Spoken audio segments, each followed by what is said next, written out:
live broadcast. Please wait. Take a look here. All right, I got my control panel up. Let me just take a look and see if we got my count here.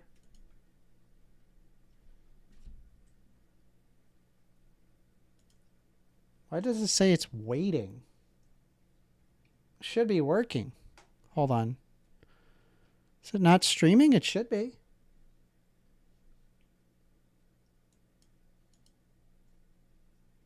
Why do I not see it? Oh, no, it's working. What? It's working. I'm just dumb. All right, let me pop out that chat. Can't pet that dog. All right, sorry. Let me see if I can find the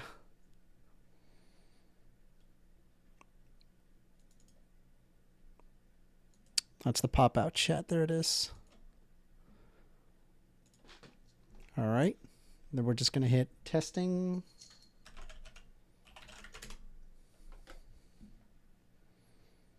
Why is that moving around?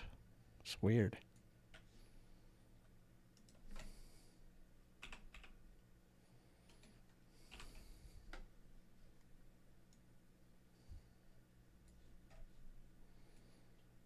That looks all right. Okay. So, welcome to the stream, y'all. Though it's very quiet right now, it won't be, hopefully. I have a list of hot takes that I've created. Give me 1 second while I'm going to turn on my... so you can at least see it from Discord, what I'm doing. There it is.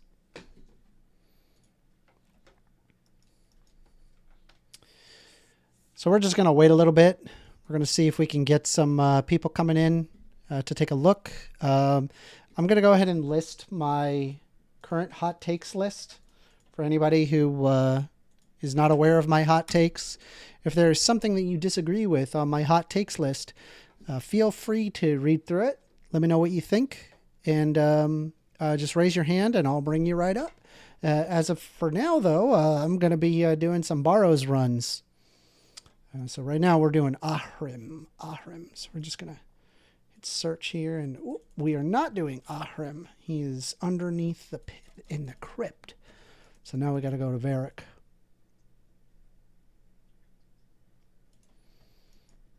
All right. Let's protect from melee here. So we're just going to...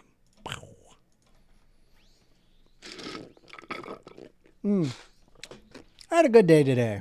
It was a pretty chill day. You know, a steady stream of work to do. It was not bad. And then it is a non-diet day today, so I basically ate like garbage. Whenever it's a non-diet day, I eat just total just trash. Imagine like the worst possible crap that you could be eating. That's what I'm eating, right? My body loves eating garbage. So some examples. In the morning, I went to Dunkin' Donuts and I bought a Boston cream and I had a croissant with bacon in it. It was like a nice hot croissant with bacon. It was like bacon, egg, and cheese. And that's what I had for breakfast, right? Just garbage, total garbage, right? And then for lunch... Actually, this isn't garbage, but it's probably like high in calories. I had some pho. I had pho bowl. That was great. Let's see what else. What else did I have? And then when I was driving home, I had a nachos Bel Grande. A nachos Bel Grande with what is it?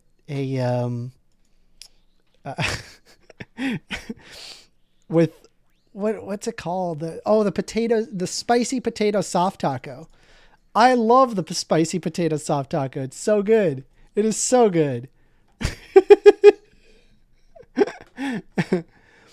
Give me 1 quick second. I'm going to see if I can get I'm just going to copy my event link. Copy for this event.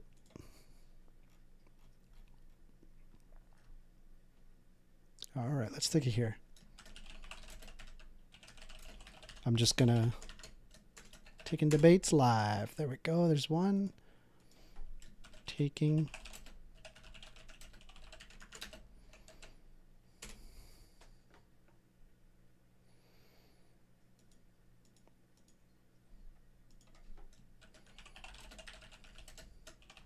Let's see here.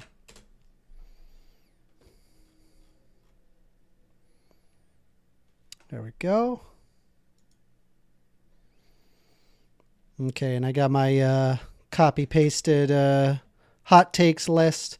Right now I'm playing old school RuneScape, just being a nerd, just nerding out. But you know, as soon as someone wants to join in on a debate, we can go ahead and make that happen. More RuneScape? No, not more RuneScape. Do you really not like RuneScape? What's wrong with RuneScape? RuneScape's wonderful. Big Slump says it's ass. Bruh. It ain't that bad. What are you upset about? 8 gigabyte? Bro, if this game was 8 gigabyte, I'd be like, where did the 4 gigs go?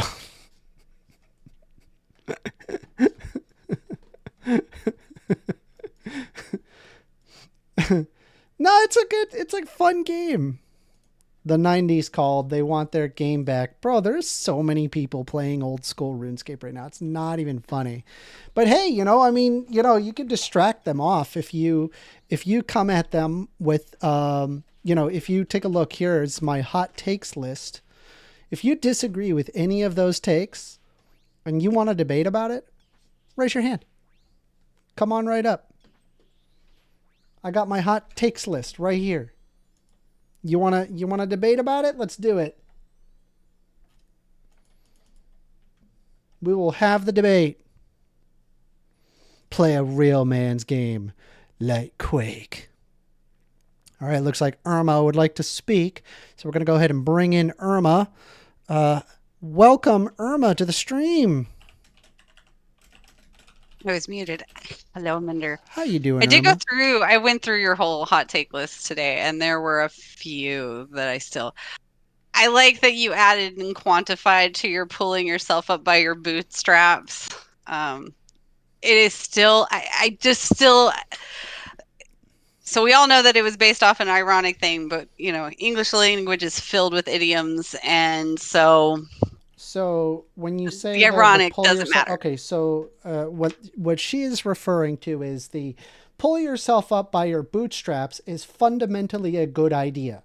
I am aware of the analogy being impossible, but the idea of being able to manifest your destiny is a very healthy way to think. When I hear that, what I am imagining and how I guess I've always taken the pull yourself up by your bootstraps analogy is anything you can do it on your own. I no longer subscribe to that. I don't subscribe to that either. Okay, so what do you mean when you say manifest your destiny? You can do things to make your life better, and having a positive outlook and try to like establish that, you're going to be more successful than if you didn't do that at all. Harden your thinking, kind of? Yeah, like just go for it. Like just take the time and go for it.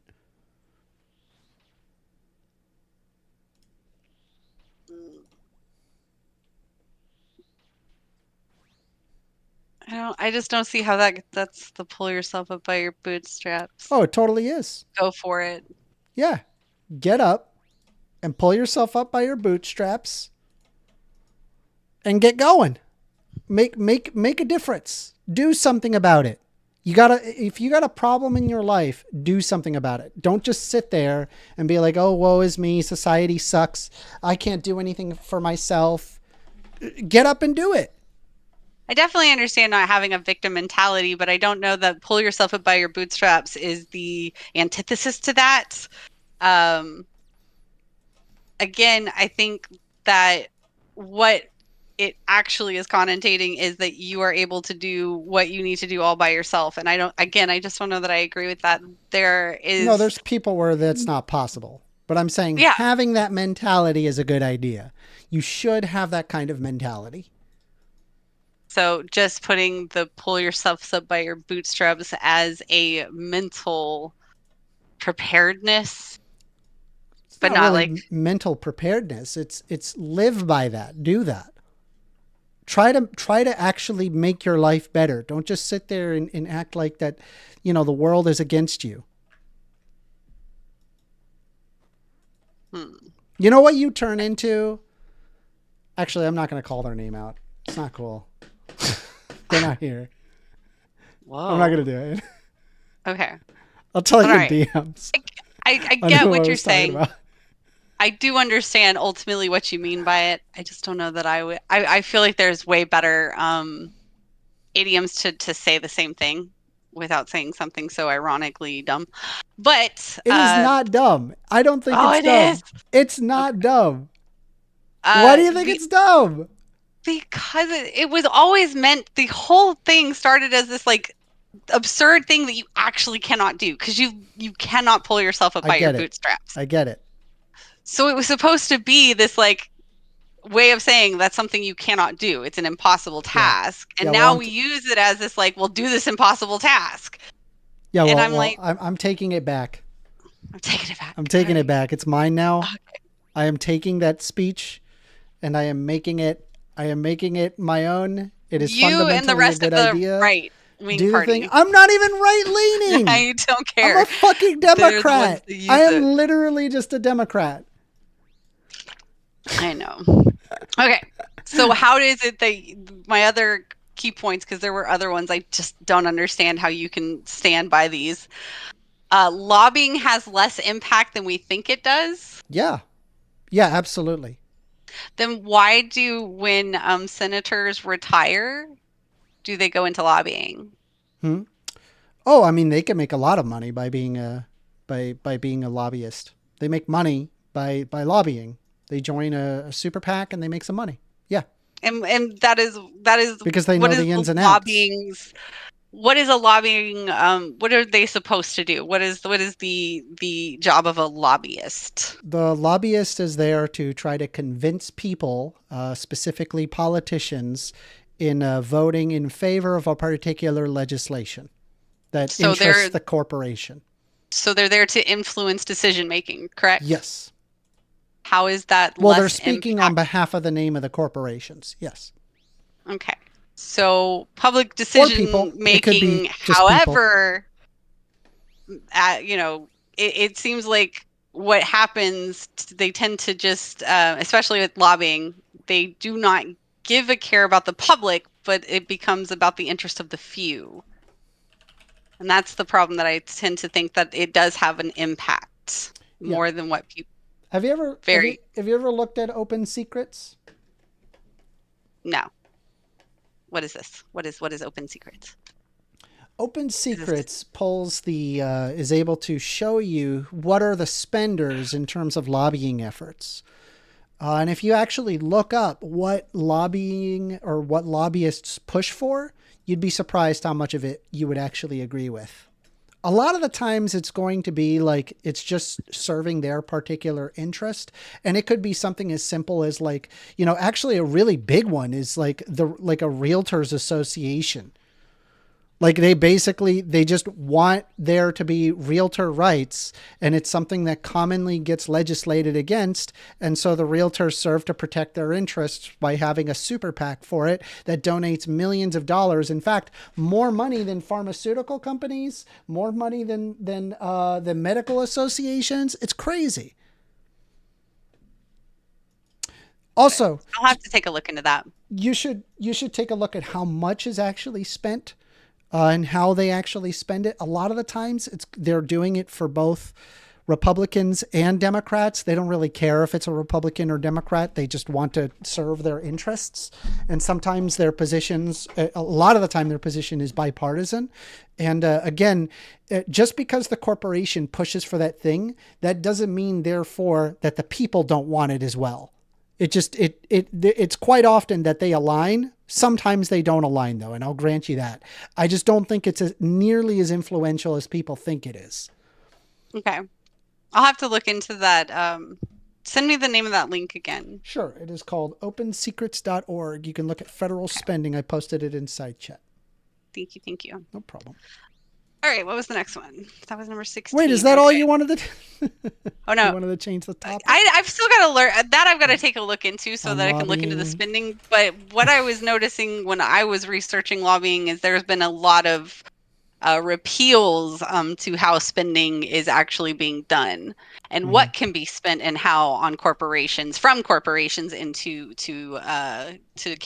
donations for candidates in politics. So I will have to look into the open secrets before I would want to continue that particular debate.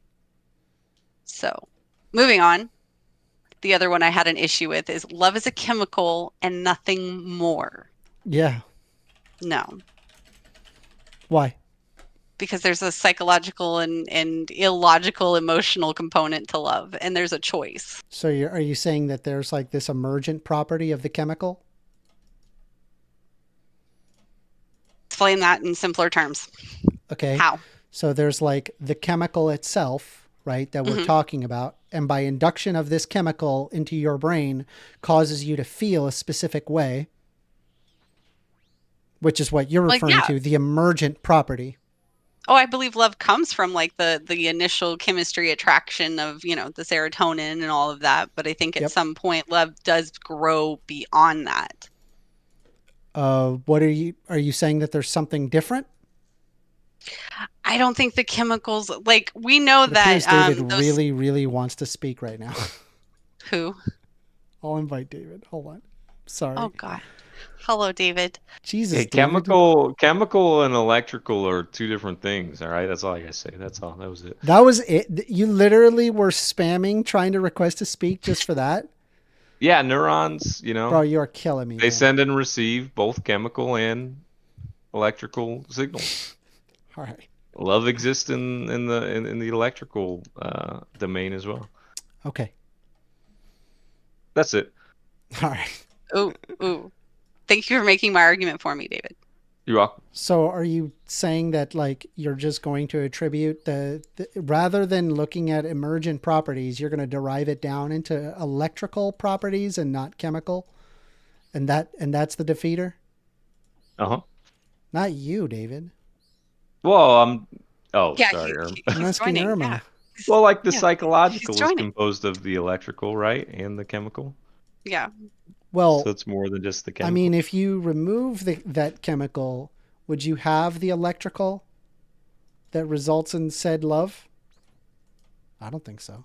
If you remove the electrical, you wouldn't have it. No. I'm saying if you removed it, but the electrical is created through the chemical bond, is it not? But it doesn't feeling of sustain it. love is also dependent on the electrical. I'm saying that you induce this and then people feel love. You give people that, they feel love. It's crazy. They feel love or they feel euphoric. Love. Okay. Are you just saying that like anything that we experience as humans is chemical based? Oh yeah. I would go there. Everything. Okay. Literally everything is chemicals. Well, literally every single thing in the universe is chemicals. It's all chemical dependent. I would agree to that. I'll agree to that. So you guys don't, Irma, you have not disagreed with a single one of my points. I'll agree it's chemical, dependent, but I don't know that love is nothing more than a chemical. Nothing more. I agree there are emergent properties to not love. Nothing more. If you would say love is a chemical and then stop, it's the and nothing more that I'm like. Yeah, I think that's a little far. That's the too far for me, Amender. It's too far. Why is it that bad? Because it's not just nothing more. There's some special things our brain does that is as we not already advised, a chemical reaction. Yeah, it's electrical as well as other things. It's not and which nothing is derived more. from the chemical basis. It's still, but you said that's what it's derived from, so it's not and nothing more. You're agreeing. So it's love is a chemical and adds to this derivative of electrical, but it's not and nothing more. You are even agreeing with me on that point. All right, fair enough. Fuck, I win. I'll say that part though. Give me a quick moment. I'll change that portion. You've won that debate. How about that? I'm clapping. You can't hear me, but I'm clapping. Bro, I am getting ass drops in borrows right now, bro. I'm fucking getting just fucking anally stomped. All right, it's fine. I'm fine. Question about the last one as well. I need clarification. What's the last one? It's okay to be a landlord. Yeah, it is okay to be a landlord. No. I want clarification. Yeah, it is. Do you think it's okay? There's nothing morally wrong about being a landlord. Let me ask my question. Okay. Do you think it's okay for all of these major corporations to be buying up single-family homes and then renting them out? There's probably a limit. Okay. So okay. You don't think all corporations should be able to be landlords, right? But I agree with you. Well, that, I do believe that there's a room for it. But yes, I would also agree possessing some limitations to it, because obviously, if you have low interest rates, and all you have is investment corporations that are using it as a way to make more money, where people need a place to live, I would agree with you. Sure. There probably ought to be some regulation for that, but that doesn't mean landlords are bad. No, I would agree with that. No, I agree with that. Like, I don't mind like the personal property landlords, but like I am growing rather wary of the corporations buying up all the properties and then I'm just calling this the grab bag of debates. I'm just going to call it the grab bag. All right. There's too many topics. There's too many topics you're throwing at me. You got anything else? Those were all. That was it. Okay. Those were my. You agreed with everything else. Yeah, except for the pull yourself up. I still think there are better idioms to convey that same sentiment. I'll take 15 up with you later, because I'm not convinced. The chemical. Love is a 63. I wrote all the numbers down that I'm just going to say love is a chemical. There you go. Thank you. Well, what's your best evidence for 15? You gotta say it. Because nobody knows what you're talking about. What's Spanking and child abuse? Yes, there's giant meta-analysis on that. Yeah, but what's the best study within those meta-analysis that you think illustrates? Sure, I'll present it right here inside chat. I literally linked it just today. Actually, here you go. I'll post it inside chat. This particular meta-analysis is relatively recent, from 2016, and it represents 160,927 children. Can you pick a study within that meta-analysis that you think is a quality study? This is the study. I know. I'm asking you if within the meta-analysis, if you think there's a particular study that you think. I don't have an issue with any of the studies. I guess I didn't dig into each and every individual study. I'm not asking you to analyze all of them. I'm just wondering if there's one within there that you think is I would have to look at each and every individual study to tell you that. I have not done that. Well, let me know if you run into one you think is quality. Okay. I'm reading through your hot take list. We gotta have a restriction. We just have to have one debate, topic, one debate, and try to stick to that topic rather than grab from this grab bag debate format. Oh, which one you want to argue about, Irma? Oh, I was good. I've hit all mine. I'm actually gonna just join the audience. She's satisfied. Irma's satisfied. You'll see this video on Friday. Awesome. You have a good night, y'all. Yeah. Yeah, I'll wait till I pick one of these out. I haven't read through this list. Okay. All right. Fair enough. I'm currently playing old school RuneScape. You could see the very riveting gameplay that I'm having. That was a good time up until my best friend let somebody hack my account. What? What did your friend do? It's like 4 a.m. on a Saturday, and he gave somebody my password. He took all my good stuff. Why? He was no longer my best friend after that. What? Because people are cruel, evil apes, You always get lucky with your first grade friend. I've just imagined what that what that conversation was like. You're no longer my friend after this. Yeah, it wasn't quite like that, You but made me lose my dragon medhelm. yeah, it's fucked up. I lost my Santa hat. I should punch that guy in the face, actually, now that I think I about mean, it. that's like a Don't- really boneheaded move, to be fair. Yeah. The That's a last time I've seen boneheaded move. him, the last time I saw him in the last 15 years, he was getting married. So So you're just it gonna probably like wouldn't have show been up a to good him when time he's to got like a punch him. kid and hasn't played any RuneScape since, and you're just gonna punch him Yeah, I think so. in I think front of that his wife sounds and like a kid? good way to go. Yeah, I think I'd be comfortable with that.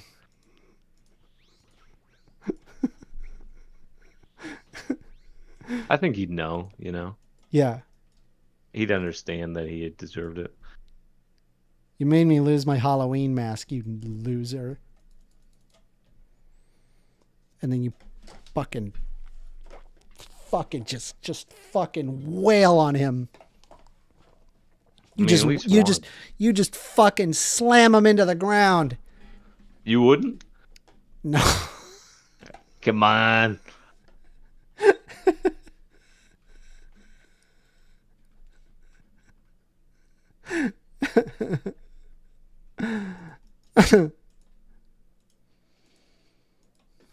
That's funny. Do you find anything in there that you disagree with? There's so I much. was I I have was thinking so about much to disagree 20. with.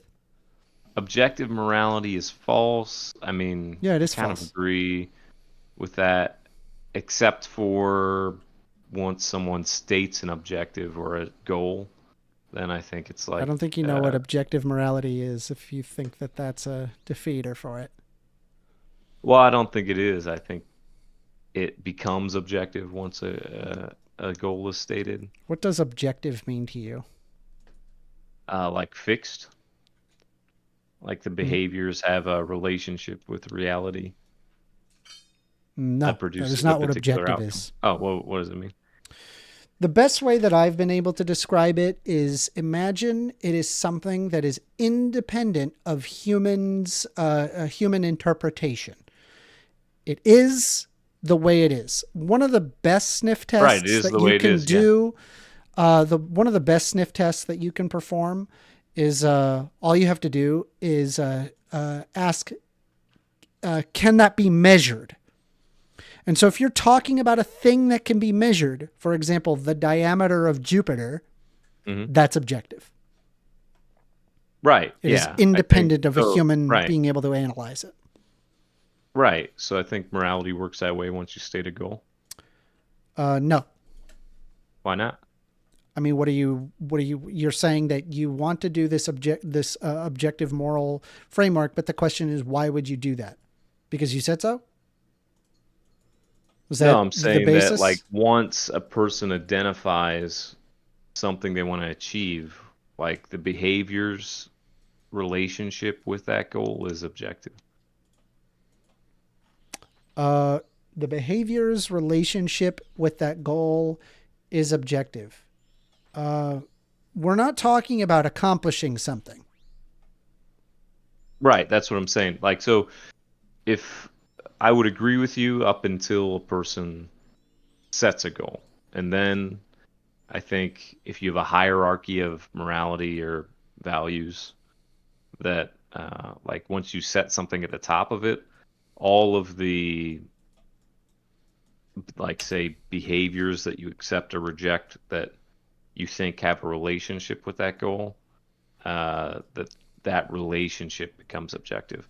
So it's subjective in the sense that That doesn't people make any can sense. determine. It's subjective in the sense that people can determine what kind of goal that they want, right? Like I can say, oh, I want survival and fulfillment for my family, right? Like that's I mean, subjective. But once you set that goal, you're just saying it is objective that you're going for that goal, but that No. doesn't talk about the morality being objective. that's not all I'm saying. I'm saying that like okay, here, let me make it more Can you specific. give me an So, example of objective yeah, morality? I'm trying to right now. So once again, we agree at the level of people picking the goal, right? But once they decide the goal, like say survival and fulfillment for their family, everything that comes beneath that serves that is objective insofar as, say, whatever it is, gay marriage being accepted or lying or whatever. Like the relationship between those behaviors and the goal are objective.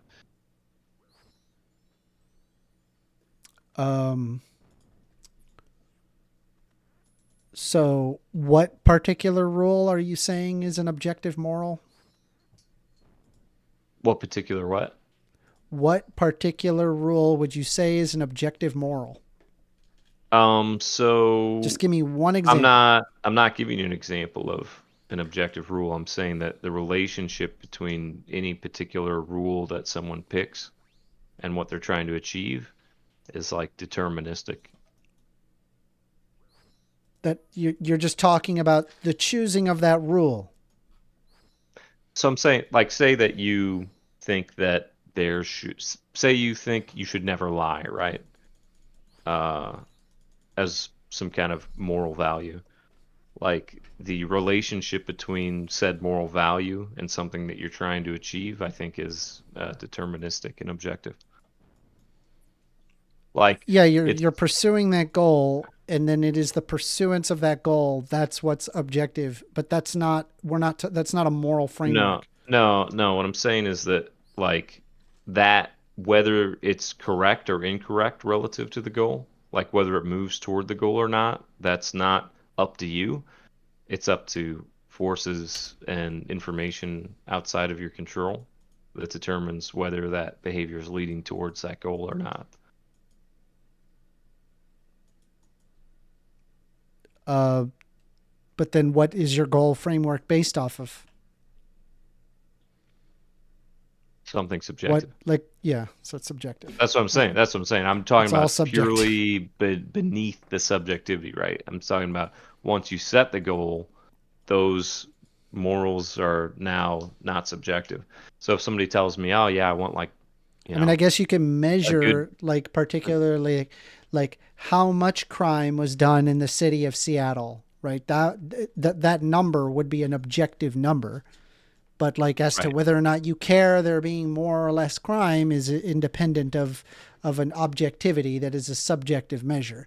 So like Well, again, it just comes it down to depends a on subjective framework. not if there's anything above it, right? If you think it's like, say, there being less crime, like people don't generally actually place that at the top of their hierarchy. So like, um, whether they care about there being more or less crime can be correct or incorrect relative to their higher order goals. So if you want, like for me, it's survival and fulfillment for my family, right? Which is subjective.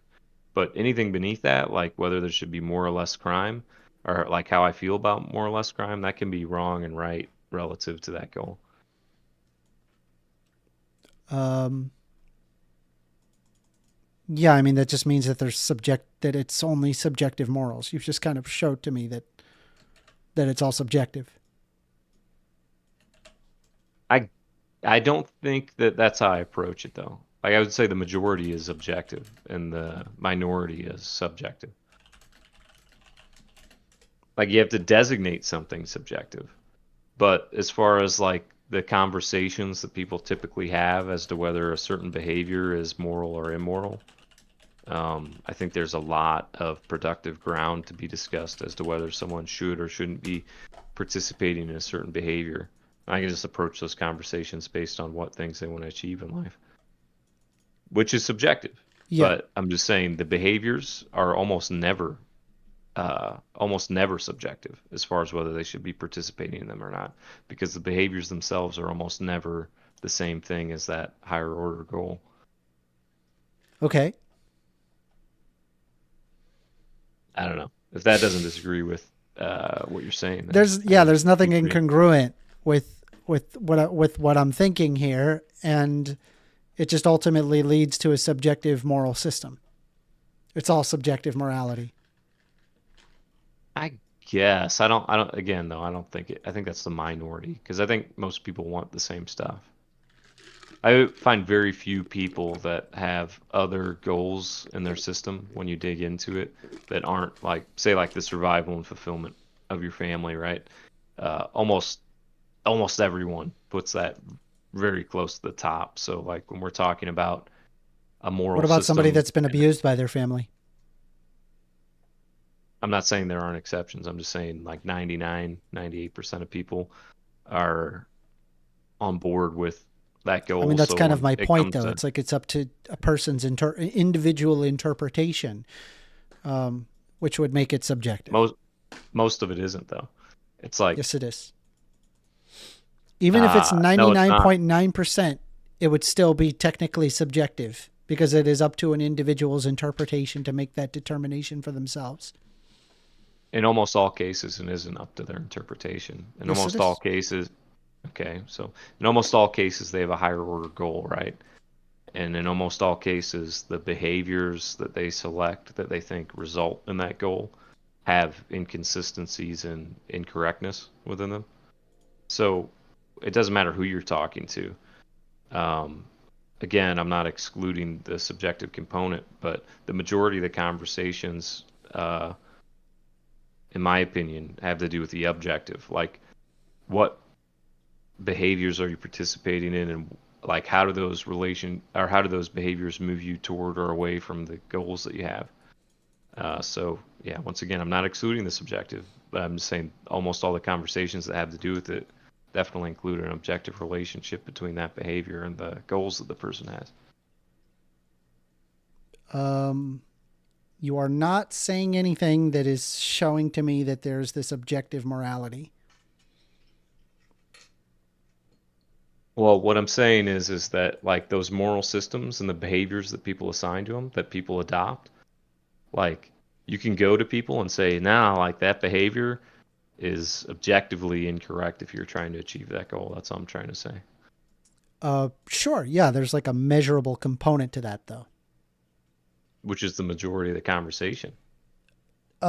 No, I don't think so. I think that like people possess different moral considerations as to what they find valuable versus not valuable. And it's largely determined by where they grew up in and at what time.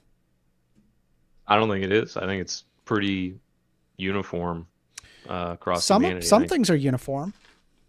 I think most And of it's it's mostly majority. because there's like we're humans and we require like food and energy and water, Yep. sunlight. We require all of these things in order to like survive, shelter.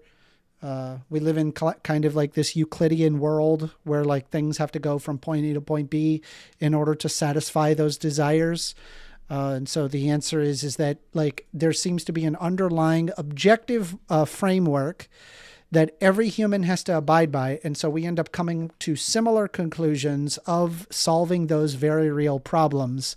But as to like what we value in between, as in like the moral systems, that part is subjective, which is And why I say well, it's morals are also, subjective. I mean, even from that standpoint, it's not. In that, uh, for it to be subjective, it has to be beholden to the feelings of that person. Like, so if you identify a goal, right, that you want, um, for it to be subjective, or solely subjective or purely subjective, it wouldn't be open to, in the same way things aren't purely objective, it wouldn't be open to the influence of the objective. So there's people, um, if you talk to them about goals they set in their life or things they're trying to achieve, that I think what you'll find with almost everyone who's a normal functioning human is that they'll set goals in their life that they end up realizing they're not actually happy with. So they'll say, "Oh, I want to be, a therapist or whatever," right? And they'll go achieve that goal. I'm like, "Oh shit, you know what? Like that goal doesn't actually make me happy or fulfill me or whatever it is, right?" It's like there's this other layer to it that's outside your explicit understanding of the world and your feelings towards it. David, what are you That, arguing right now? well, I'm saying that people, when they're talking about moral subjects, are usually talking about accepted and rejected behaviors, and those can be objectively, well, maybe not purely objectively, but measured and talked about and criticized on the basis of their relationship to the goal.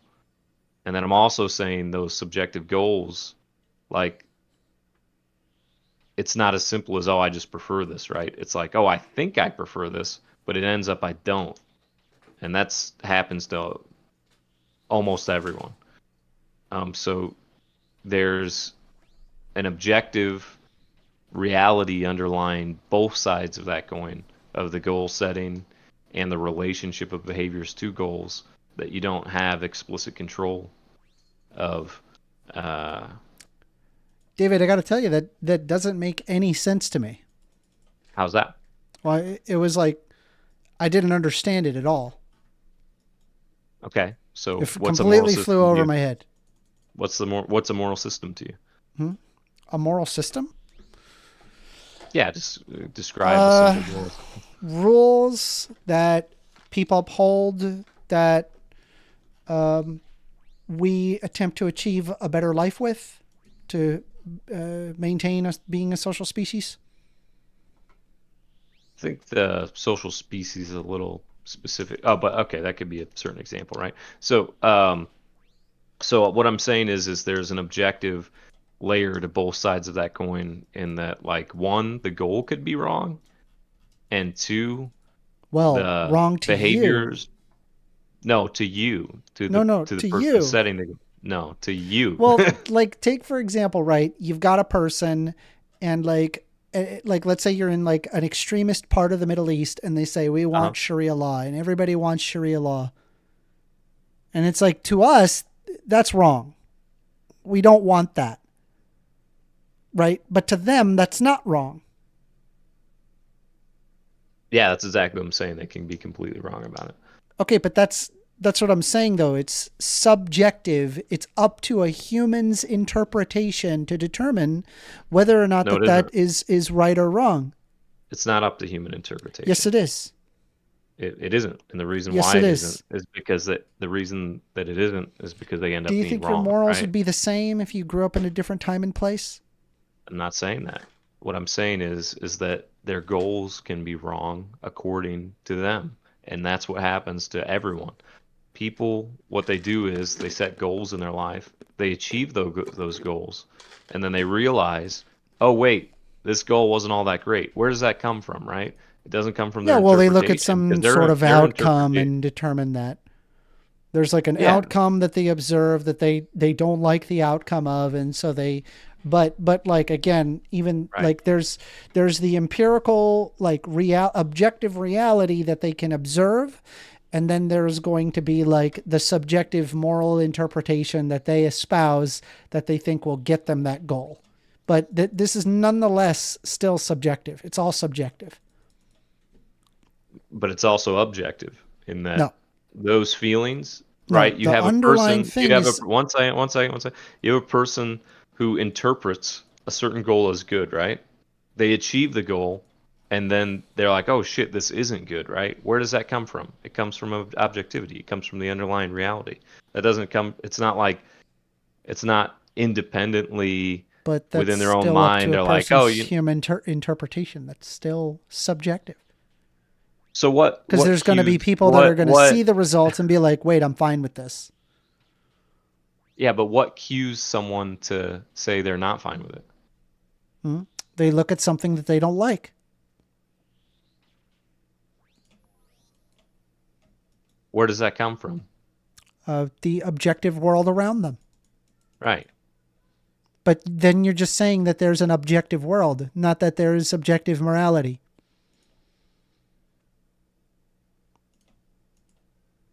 What I'm saying is there's an objective component to both the relationship between what's accepted and goals, and whether goals are palatable or not. I'm not excluding subjective interpretation from this. I'm just saying that I the feel like objectivity is I feel like definitely you're a part of missing it. what I'm trying to tell you here. I think that you're too used to exploring the topic from the idea that it's 100% one or the other. Okay. But you fail to show me a single rule that would not be objective, or that would be objective. With Sharia law, right? So if a person thinks Sharia law is good, I think the issue that I run into. Okay, let me reset. So I think the issue that I run into is people will look at moral systems and goals, and they'll say like, "Oh, well, you can't criticize that because it's subjective, right?" And I reject that. Well, no. Because Hold on. You can absolutely criticize something even though it's subjective. Just because something is subjective doesn't mean it is not worthy of moral interpretation. how do you determine whether something is wholly subjective or objective? I've already told you it's based on whether or not you can measure it. If it's measurable, it's objective. It is no longer up to a person's interpretation as to whether or not it being, or whether or not it is. It is what it is. It exists within the empirical reality we find ourselves in, or the Euclidean world we find ourselves in. So if it's 1% subjective, then it's completely subjective. I just don't understand how you determine. It's not that like, it's so you say completely you have subjective. a particular. I don't know a single moral rule that wouldn't technically be subjective. That doesn't mean, by the way, that it's not worthy of moral consideration. It absolutely is. There's a lot of things that on their face value are, they're already like, we definitely want to follow that rule. If it is subjective, then how would it be worthy of criticism? If it's wholly subjective. Well, because then you can look at its values and then determine whether or not that the outcomes are something that you would enjoy or that are good in your eyes.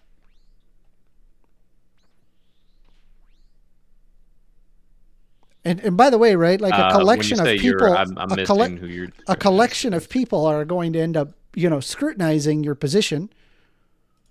But what is there? Sorry, can you repeat that as far as what there is to scrutinize? So you have a subjective interpretation as to how things should be, right? You apply that thing.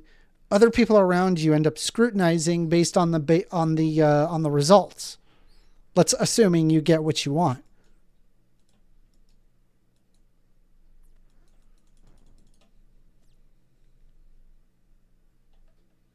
That doesn't add up to me. So I'm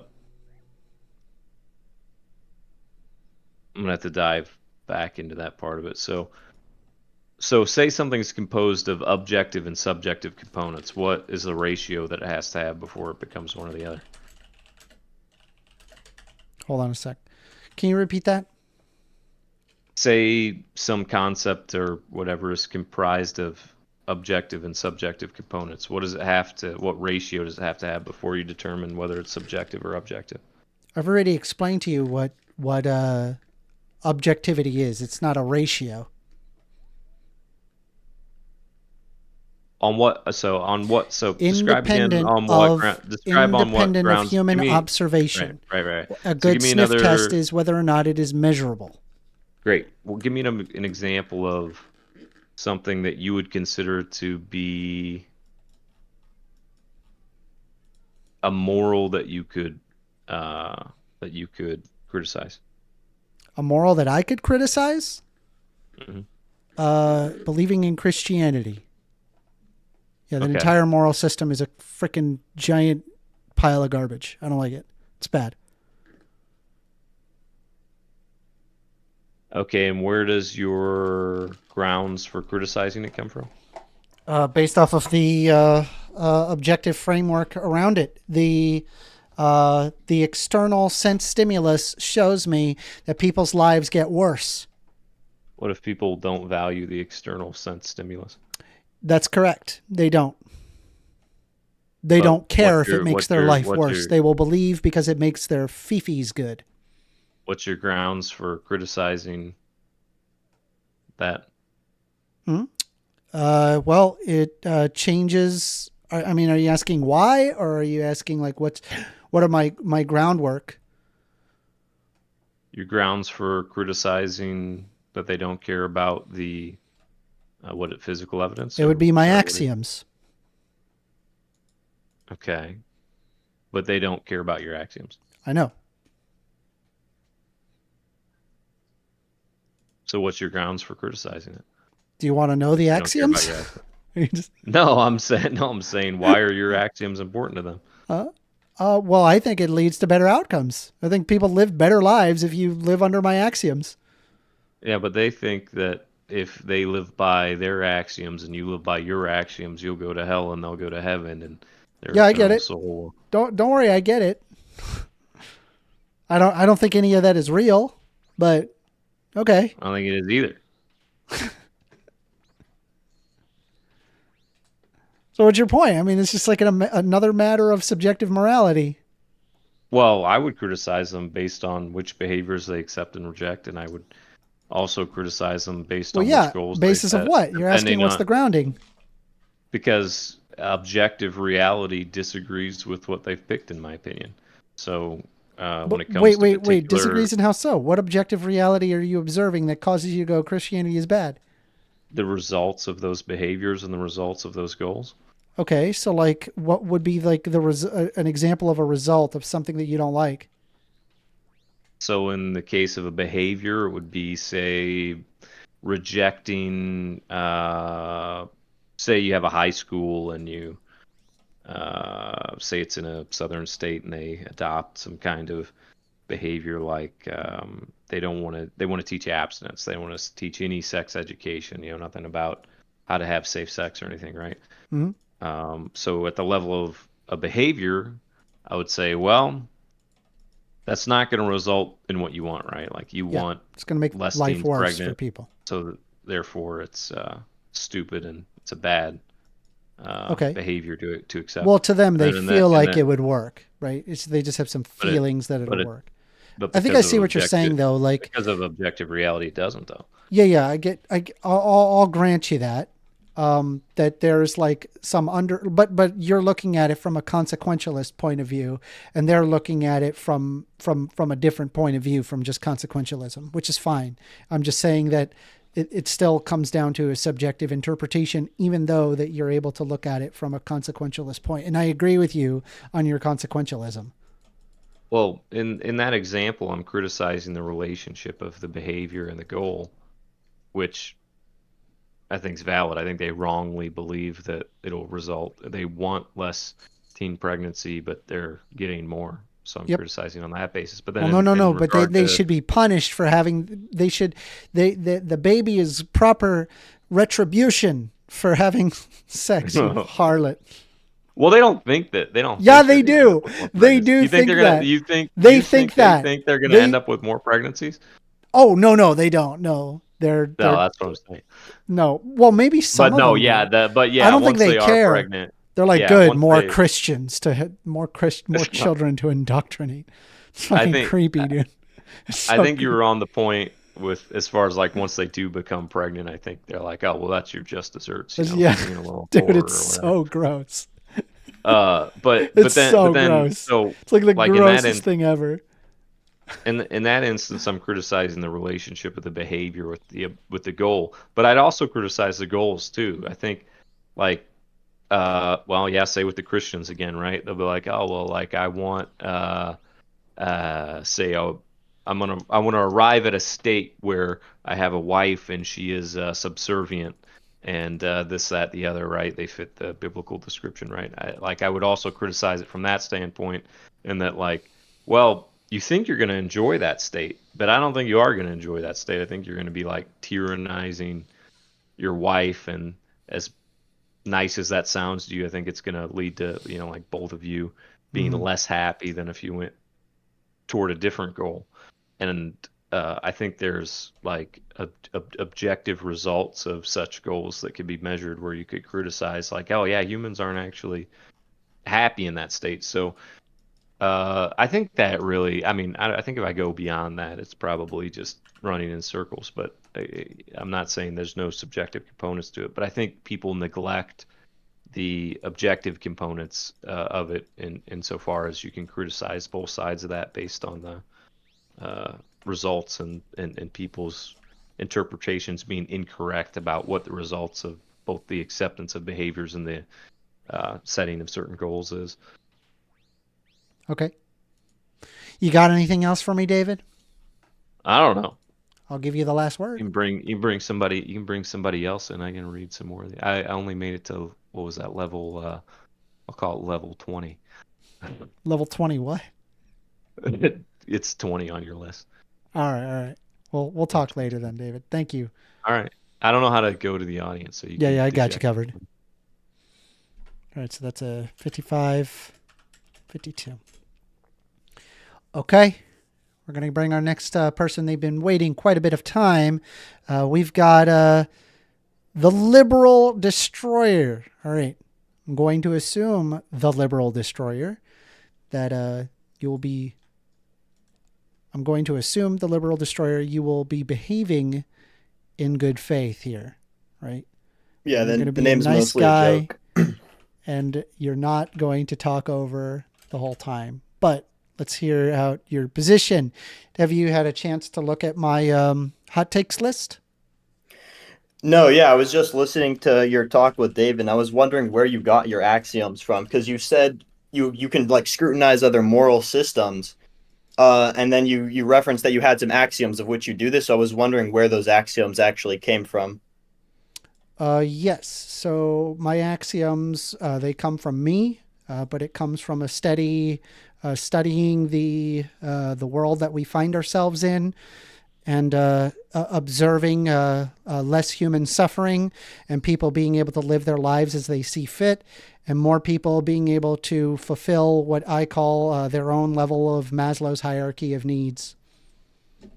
So when you look at the world and you say, okay, suffering is bad, so I should build a system of morality based on that, you're assuming that suffering is bad, which I find it, if you're arguing purely from a rational standpoint, how can you assume such a thing, right? Yeah. So it's because the concept of a desire of survival, it is not that it is good or bad. It's entropic. It must happen. So if it's not good or bad, then what makes your moral system correct? It's entropic. It's not that it's correct. It's that it must go in that direction. It is inevitable. So you're saying you have no other direction but to form a moral system based on how you observe the world? Mm-hmm. So then what would be invalid about, say, a terrorist in the Middle East who says, I want to torture a bunch of babies? Mm-hmm. Like, he can form a moral it system just that seems like way, needless right? suffering. I mean, it seems like needless suffering, but once again, kind of assuming suffering is bad. He can come to the No, conclusion again, suffering is I'm very saying good. that it's based off of, it is based off of survival. Yeah, but that's assuming survival is a good thing, right? But not everybody has to necessarily value survival. Again, it's not that you're desiring versus not desiring. It is that it is entropic. It is inevitable. It must go in that direction. You don't get a choice in this matter. So then It's when like somebody asking says, for the gravity I want, to not be there. It must be there.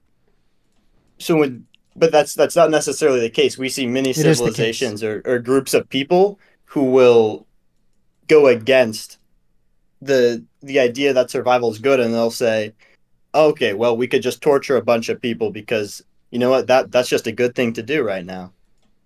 Okay. Maybe if I read to you where I get my morality from, it might help. So Sure. just give me 1 second while I pull up the musing. Yeah. Hey, atheist, where do you get your morality from? Morality comes from a long evolutionary pathway of survival. The desire of survival is entropic. But what could these words possibly mean? These words are not random. Entropy is strictly a mechanistic function of the universe.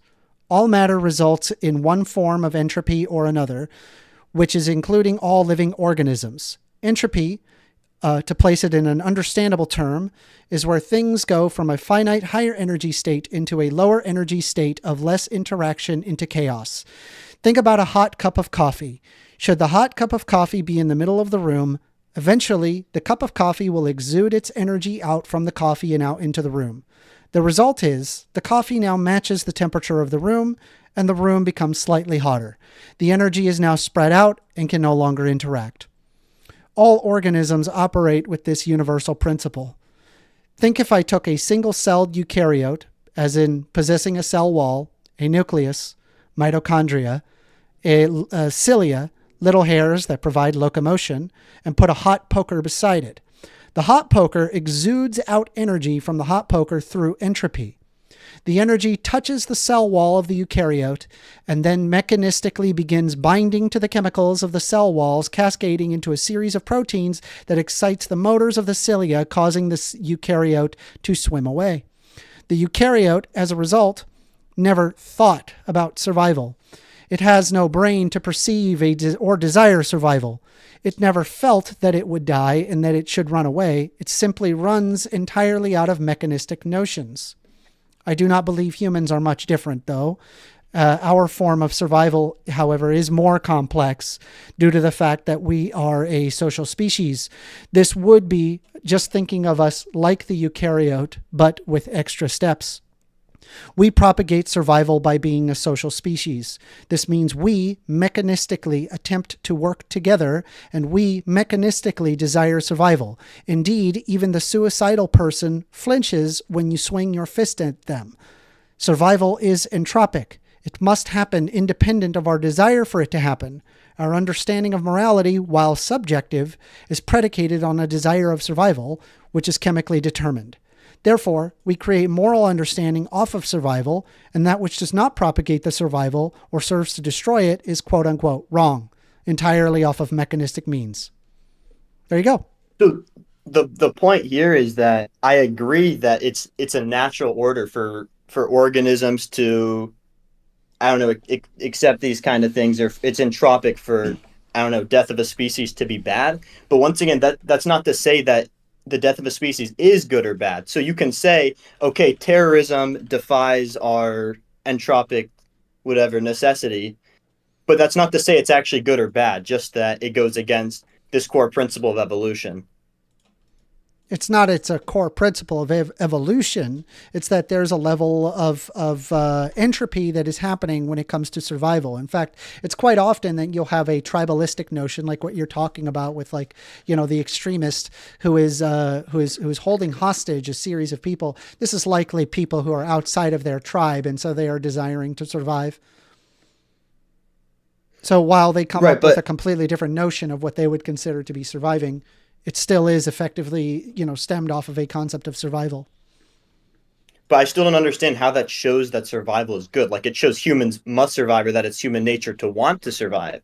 But what about that shows that it's truly good to survive? Honestly, well, again, that's why I don't say that the concept of survival is good or bad. I'm saying it is inevitable. But with that being said, if you wanted that, it makes my brain chemicals excited. There you go. That's why.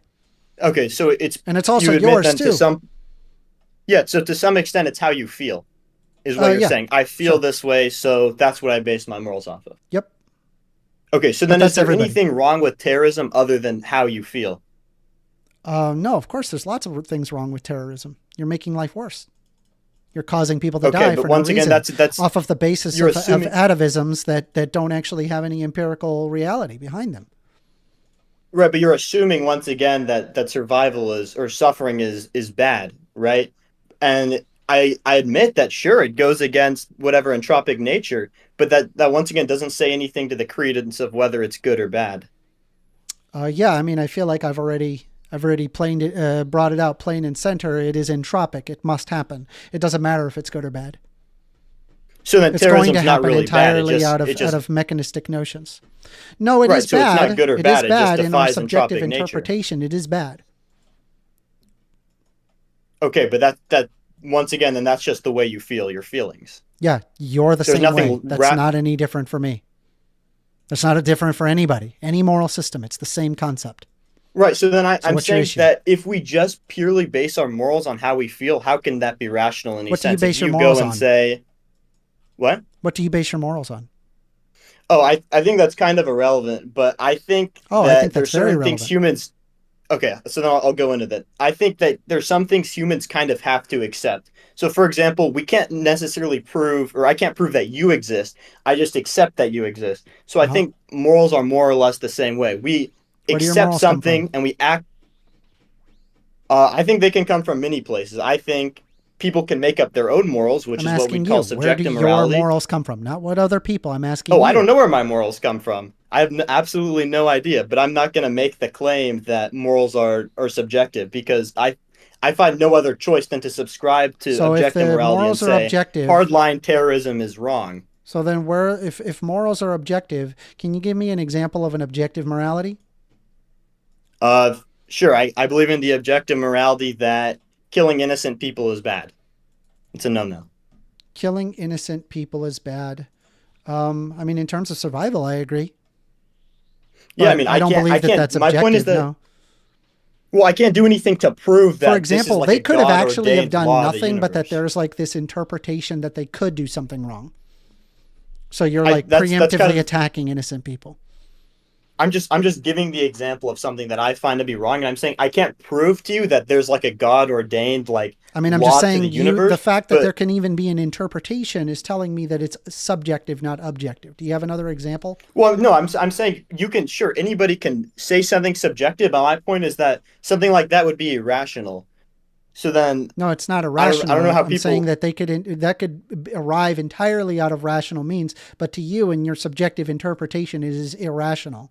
But the point is that it is up for interpretation, which means that that would be subjective. Do you have another example? How it's subject. Well, my point is that once again, everything that you can say something is bad, and I agree that's subjective. But when we talk about objective moralities, I'm giving an example of something that is truly objective. So you can say, well, that's just what you think. Well, you gave an But I'm saying example for of the something that is up for interpretation, and given the fact that it's up for interpretation, that would mean it's subjective. By its well, very I'm saying nature, it's the subjective. premise of the objective moral I'm giving is that it's truly not up for interpretation. That it's a I God just gave you an ordained law of the example of universe. how it's. Are you saying that your predication is off of God? Well, I'm not saying I necessarily believe that, but I'm saying from the perspective of somebody who does believe in objective morality, that's an example they would give. And I'm not saying you asking can prove that. not someone else. I'm asking you. For the purpose of this example, sure. Okay, so if your morals are predicated off of a God, do you think that you would likely believe in a different God if you were born in a different time and place? Certainly, yeah. Okay, so it's not objective. Well, that doesn't mean it's necessarily true or not. I can be born in one place and believe in a false God, and born in another place and believe in a true God. If you were born in 600 BC, would you believe in Zeus? If you were born in Greece, Sure, but that do you doesn't think that you would say that believe in it's Jesus true Christ? or false. No, You would not believe in Jesus Christ. Why not? but that says nothing to whether Jesus Christ or some other God is truly the God. That's just what I would well, believe. did you know that people killed one another for not believing in Zeus? So you're going to believe in Yeah. Zeus? Probably. No, right? I'm not saying I You're gonna necessarily die if you believe in don't. any God, but I'm saying that it's just as rational to base your morality off of like a God ordained thing than it is to say, okay, Not at all. terrorism's bad because I feel like it. Not at all. God shows zero impact in the universe. None. It does not interact with a single physical object in the universe. I mean, We can you show prove no that? indication of that. Yeah. So because you think that I would imagine you probably would think that the law of conservation of matter and energy is true, right? Sure. Okay. So the energy and matter is coming from somewhere. So that would mean that the energy and matter is all explained. And we have no What do you mean indication of explained? something from an outside ether out into material existence. Well, I would argue that in order for that matter to come or to exist, it has to come from somewhere. Does God correct? interact with matter? I mean, he certainly could. Does God interact with matter? I'm not asking I don't if know. he could. I'm I'm saying, it's does a he skeptic. interact with matter? I'm arguing a skeptical position, not I understand claiming that. that Yeah, God it's a really exists. easy way to weasel out without having to establish a single value statement. So, do you think that God? Do you think that God can interact with matter? If he's all powerful, then yes, he can interact with matter. Okay. Does God interact with matter? I don't know. Does it God interact? You have no idea. There's no way to determine. You were just saying so candidly that God can interact with matter, and He is all powerful. So wouldn't it? Well, I have no logically proof infer of that they he could does or that interact he with matter? doesn't. So I well, say, no. I don't Actually, know. you do have proof. You do have proof. You have proof. Okay. You yourself have already said that the conservation of matter and energy makes sense. right? That means Okay. that the energy and matter has to come from somewhere, okay? Correct. And considering that it is not coming from an ethereal source, but coming from something entirely by naturalistic causes, and we have zero indication of such a case, that would be effectively a defeater. Okay, so God doesn't interact with our three-dimensional matter. Okay, It does I not. can It agree does with not that point. interact Sure. with the universe. That is correct. God does not interact With our with any of that. three-dimensional understanding of the Therefore- universe. And no, it's not. No, well, first of all, we can have a 4-dimensional understanding of the universe. We can understand time and how it works. So, like, Time isn't a spatial dimension. yes, it is. Space-time is the 4th dimension. That's a different. People say the fourth dimension is time, but that's not necessarily to say it's a fourth dimension. A fourth dimension would be if you have a three-dimensional graph, it would be an axis that is perpendicular to one of those axes. But this is all besides the point, right? My point is that in the context of physics, and particularly in the theory of relativity, time is referred to as the 4th dimension. It is the 4th dimension. not a spatial dimension. It doesn't matter. The point is that It doesn't matter, the point is that God doesn't interact with any of this, right? So, Okay, he doesn't let me interact ask with you the this. three-dimensional Let me world, ask sure. you this. There's a leprechaun behind you, okay? But Yeah. when you turn around, it's gone. And when you look in a mirror, it disappears. And if you use a camera Okay. to try to look behind you, it also disappears. And if there's another person in the room, it also disappears. Do you think that there's a leprechaun behind you? If he's in the mirror and I see him, No. then I'd assume so. Yeah. That isn't what I asked. Sorry, what did you ask then? I said you look in the mirror, it disappears. You pull out your Okay. camera, it disappears. No, There's absolutely another not. person in the room, it disappears. However, there is a leprechaun behind you. Okay. Do you believe that? No, Okay. I have no evidence to believe it. Interesting. So you would say that you would not believe in something on the basis that it doesn't have any evidence for it. Well, I don't have any evidence that you exist, but I still believe you exist, right? No, you do. I'm right here. I'm talking to you. Well, I'm have you able ever to heard of vibrate. solipsism? I'm able to vibrate air molecules in the air that allows you to then hear the vibratory sounds in your ear. You could see that I am live streaming. You can see I'm waving to you, right? I'm Have you heard here. of I am solipsism? That was my interacting question. with the physical universe as you see it. So, I agree, but but you reject the concept of this leprechaun under basis that there's no indication that it's there, right? It doesn't interact with the universe in any way. I mean, I have no proof. You're nothing more than something I'm dreaming while my real brain is floating in a void, right? Like I have nothing to prove that. You're is missing my point.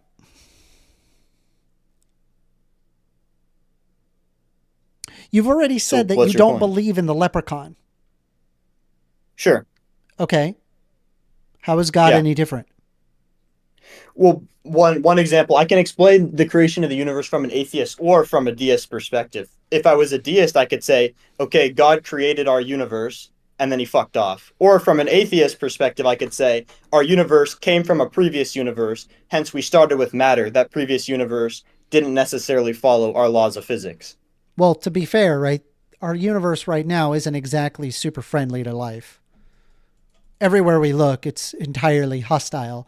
It's only on this particular planet that we seem to observe life, but everywhere else is just like a dead void. It's either too hot, too cold, too much gravity. It's just entirely hostile to life. In fact, most of Earth is entirely hostile to humans. There's a lot of parts of Earth that are totally hostile to lots of different types of animals, including us. If I teleported you to a random spot on Earth, the probability that you would die within a few days is a lot higher than not. Sure, but what does this have to do with God creating the universe or it being created from a previous Well, universe? it kind of is an like that? indication that it's not really designed by anything.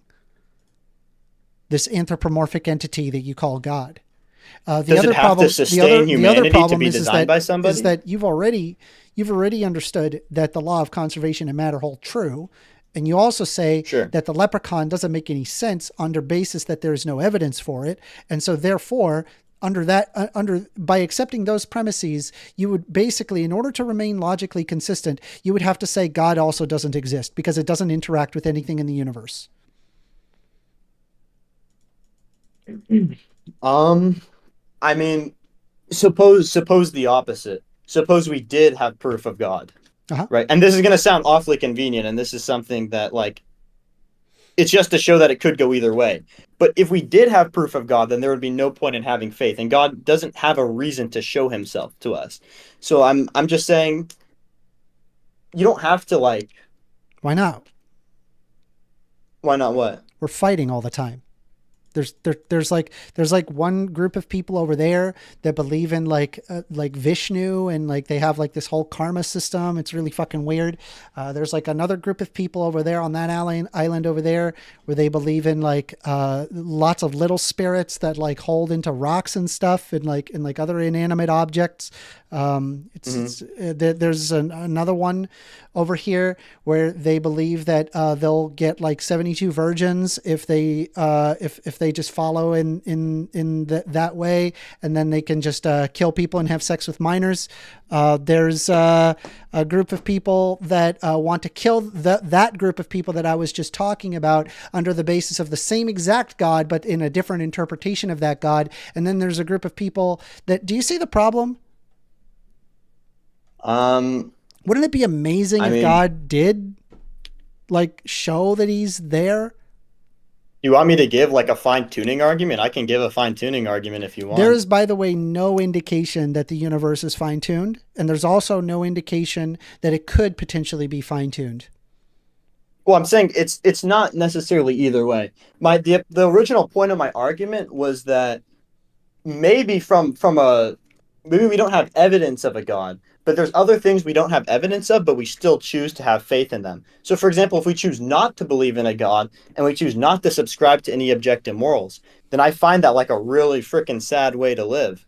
Like if you can't show that anything's not true, at all. I mean, I as a human being can't accept that. I think that the system that I uphold leads to better outcomes than if you just assume that there's like this God. Oh, I absolutely agree. That's why I would first and foremost promote like I don't free like thinking, taking but away I would rights say from women. I don't think that spanking your child is a good idea. I don't think I agree women are that's much more subservient likely to men. No, yeah, I agree. That's much more likely than somebody saying, "Okay, I let think me if you just want to generate a involve in moral." whatever sexual proclivity you want, as long as you're not hurting other people, go for it, fam. I don't give a shit. I'm saying that you can make up whatever moral values you want, and I'm saying that's I'm not. saying that leads to better outcomes than the other outcome of following God. So this objective moral framework seems to lead to worse off outcomes than like the horrible, degenerate nightmare utopia that is liberalism. Well, I'm once again we go back to the point where it seems like you're just like assuming certain things to be good, like survival to be good. When if you follow, like for example, the Christian Nope. I standpoint, said it's and you abide by entropic. It Christian must go in morals, that then direction. heaven is. But once again, that says nothing to whether it's good or bad. That's fine. Just that I it must understand the happen. is-ought problem. The point is that it's entropic. It must happen. So then once again we go back. There's nothing actually wrong with terrorism except that entropically it's not. And also, It you're doesn't the abide same by way. You are the same way. What do you mean I'm the same way? You are the same exact way. You have to operate under the same rules, whether you like it or not. Because Okay, ultimately, so then your God is dependent on the time and place that you were born in. And by the way, you could totally choose to start believing in Vishnu right now. So then if everybody must act in why an have you not read entropic the way, then Bhagavad you would. Gita? I read the Bhagavad Gita. Why didn't you? I don't know. I just don't really care about You Hinduism. don't like Hare Krishna? Why do you not like Hare Krishna? Is it because That's a different thing, your but parents aren't that? And the people around you aren't that? And there's no temples nearby that allow you to go there and experience that? I have a lot of Hindu friends actually, but this is all besides the point. My point is that okay, so you live by this entropic nature. So would you not say that's akin to like you act every day in your life as if you believe in those objective morals? You can say, okay, I don't believe in this objective morals, but when it comes to acting every day, it seems like you act as if you believe things that are hold entropically are objectively true. No. Sure. Like the act of entropy is objective, sure. No, but I'm saying you act as if you say, okay, entropy gives an example for why humans must act away, Well, and then you no. So objectively like act as if what something I've is given true. was like the predication or the start of morality, and then we can build off of this desire of survival. And so, like, one thing that I look at is I think that every individual possesses their own what I call what is called the Maslow's hierarchy of needs, where at the Sure. root level, in order to like in order to live out the life that you see fit, you kind of have to have the lowest levels of Maslow's hierarchy of needs met. And this is because that you're effectively a furnace that needs to like constantly consume things in order to like survive and live out the things that you find valuable. And so like what I want to do is live in a society that facilitates that as much as possible. I mean, I'm once again, I refer back to the point where entropic like necessity isn't something that shows good or bad, but we as humans take that to mean something is good or bad. So Yep. in that way, we're acting as if something's objectively true. Yeah. Okay, so then you agree you act as if something's objectively true. I think that the state of entropy is objectively true. But I think that we arrive to subjective interpretation as to whether or not something is right or wrong under basis. Like for me, I use the Maslow's hierarchy of needs, but yes, it is entirely subjective, but that doesn't matter. That's every single moral system. What I then want to look at is outcomes. Are people happier? Are people more satisfied? Do people get to live out their life as they see fit to the greatest degree? Right. So you agree that it's subjective, but you act as if it's objective. So I see like a contradiction there between Nope. what you're saying and what your actions But are. you do have a contradiction. What's my contradiction? I've already pointed it out to you earlier. I do not recall that. But Yeah. So it's the part where I asked you that the law of conservation of matter is true, yet God Okay. doesn't influence in the universe whatsoever, and you don't accept the concept of this leprechaun existing under the basis that it doesn't actually interact with the universe in any way, and so Right. therefore there would be no God. But you don't accept that. In order to no, remain because I'm saying logically God consistent. doesn't have to interact. God doesn't have to interact with our three-dimensional Gotcha. world to exist. So would you is say my that point. God exists beyond space-time? If he's infinitely powerful, he's not bounded by any spatial or time dimension. Okay, so since he is not interacting with the universe, he's not in the universe, right? Not necessarily. Something can be in a like a physical system without interacting with that system. Okay, so are there photons traveling in the universe? Yeah, Okay. sure, yeah. Are there space-time waves? Are there waves of space-time being warped by gravity? Sure. Okay. So if God appeared in the universe, wouldn't he influence these things? We were thinking three-dimensionally. If he was three-dimensionally Nope, black floating nope. void, Applying space-time then is that would be four-dimensionally. a But cause go and ahead. effect thing. But he doesn't have to be in any spatial dimension, right? He's beyond all of that. He doesn't Okay. have to be affected by So anything. are you saying God could be literally the universe? I mean, that's not what I was thinking, but I don't know whether that's true or not. I'd have to think more about that. But So do you think God exists beyond space-time? do I think God exists beyond space-time? Sure. Okay. Can I ask you this? Why are you anthropomorphizing that which exists beyond space-time? What do you mean anthropomorphizing or whatever? You are applying human characteristics to something that is wholly alien to us. What human characteristics am I applying to it? You are calling it God and that it made us. Oh, yeah, because I understand that that's Does not it care about necessarily us? an accurate representation. I would think that whether it does or it doesn't, I'm not really I'm sure. asking you, do I you think think? it's both are very plausible outcomes. I'm saying, do you think? That's not something I've thought about, but So if let me I, just for be the clear. purpose of this God makes conversation, the let me say no. universe and is just like, fuck humans.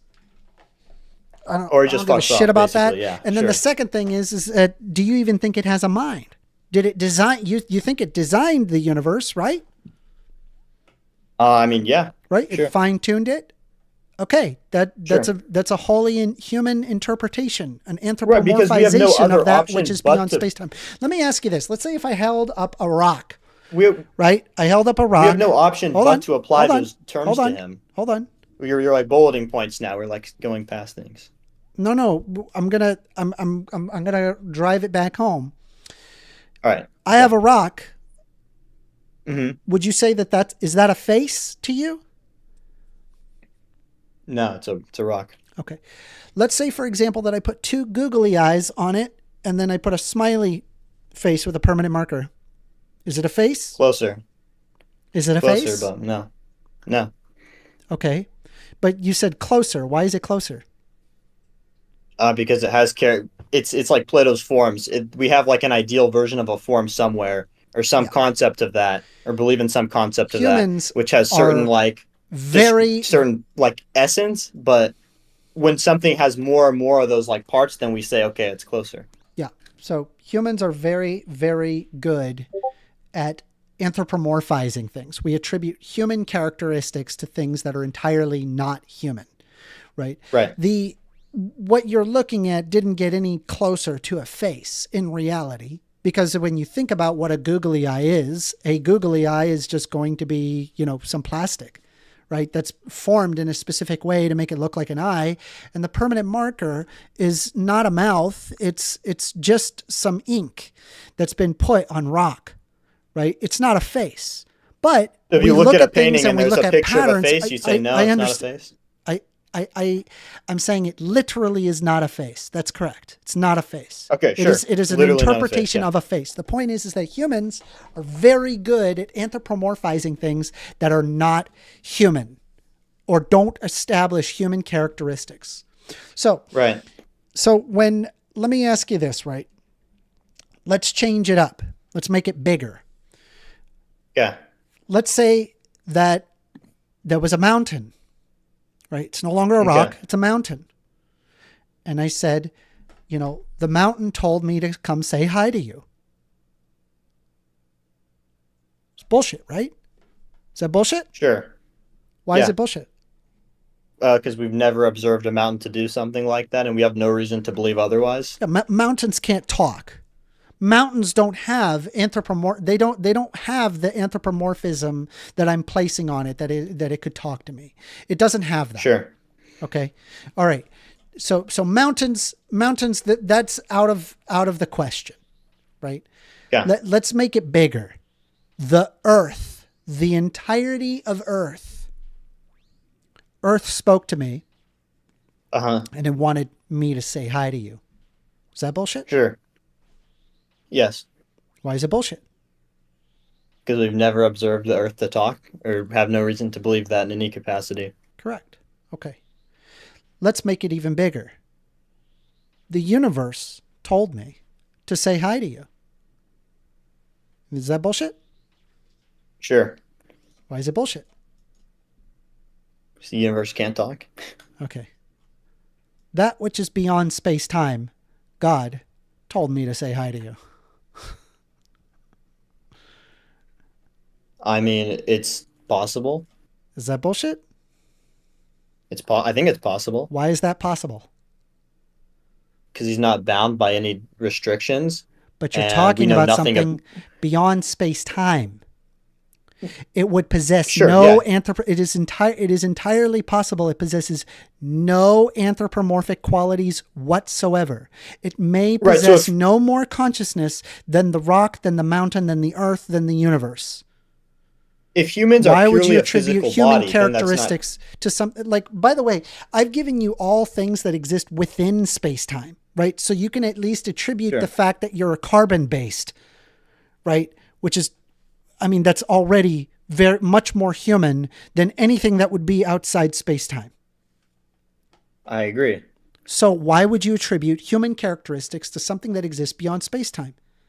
You didn't do it for the universe, the rock, the mountain, any of these things. But as soon as I make it bigger, all of a sudden you can't accept that. Well, it's not necessarily like he's talking to you. It would more be like he like touches your soul, or so, like something to that description. Or if humans are if they're beyond like a physical body, So I'm or they asking have you a the soul, question. then it God transcends told me to that. say hi to you. Is that bullshit? Like you've talked with a mouth? Yes. No, I'm saying he told me to say hi to you.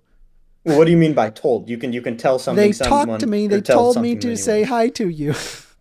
Is that Like bullshit? a person who comes up to you They in the came morning up. and says good I morning? just came up to you this morning, and I told you, God told me to say hi to you. Yes, then that would be bullshit, yeah. Why is it bullshit? Because God doesn't necessarily have a physical body. That's not to say he couldn't come into a physical body.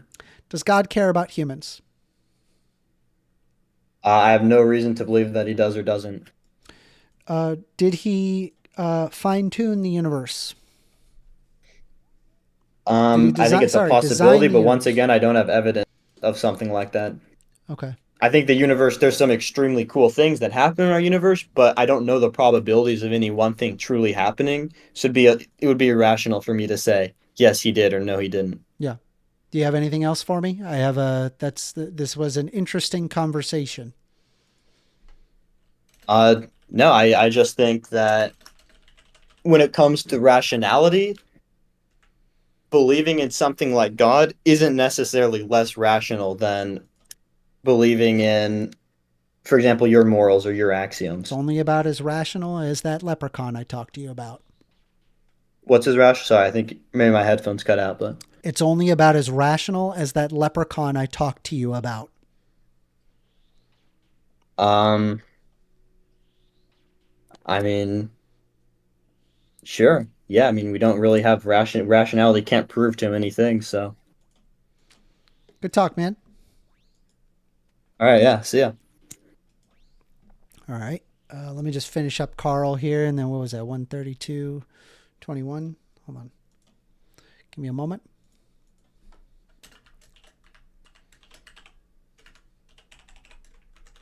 That was a good conversation. I actually really enjoyed that one. I don't get enough religious arguments, which I really love religious arguments. So I got a couple of hands up. There's one of them for typically, and then I see that there's another one for Lunami. Let's roll a dice.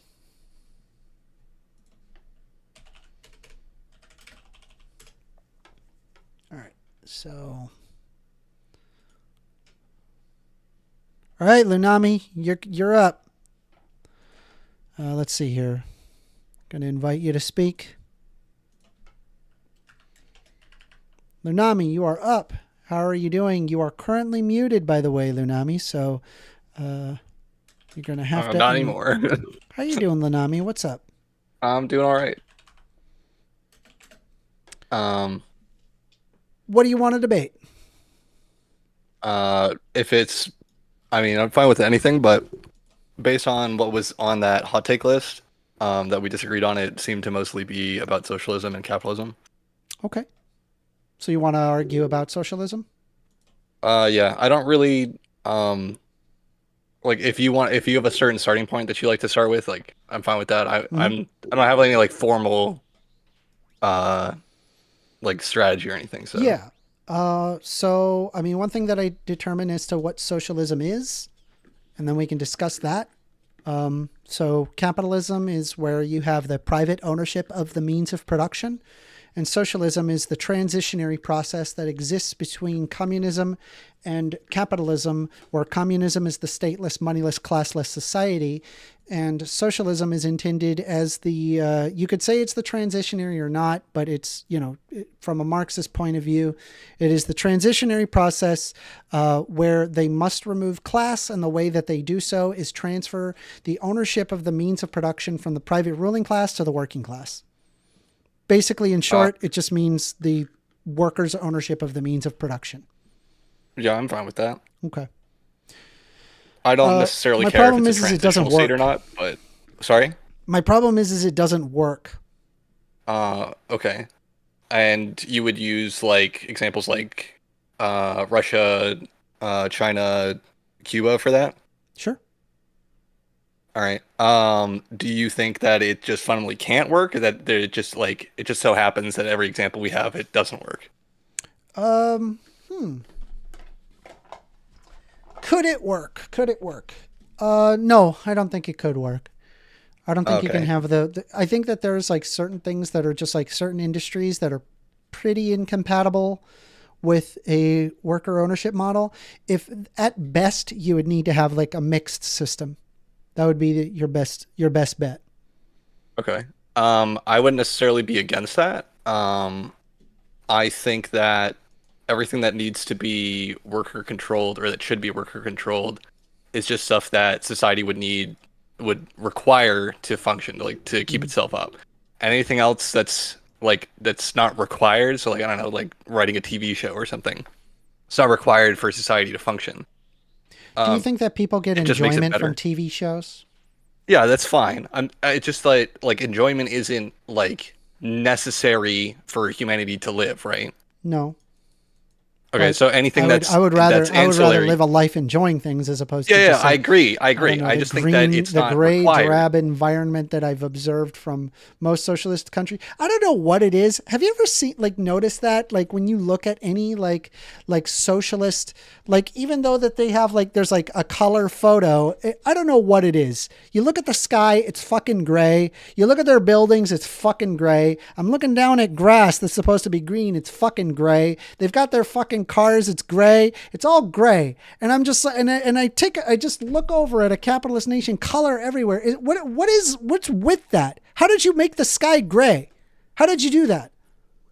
I mean, if you're talking about like Russia and China, Russia's just it's in a place where winter is more prevalent. But I mean, I'm just fucking around. It's not all a right. real I mean, point. like I would say like I think Cuba and Chile are colorful places, even though I wouldn't say they're like Oh, fully I love communist or Chile. My socialist or parents whatever, come but- from Chile. Yeah. What was I saying? Well, you were interested in wanting to argue Oh, right, against okay. So, socialism. yeah, I I currently think- think that capitalism with social safety nets is the best system. So, I'm willing to hear your rebuttal though. I mean that's fine. I mean like I'm okay with that. I could be convinced that would be better than something like a socialist or communist system, but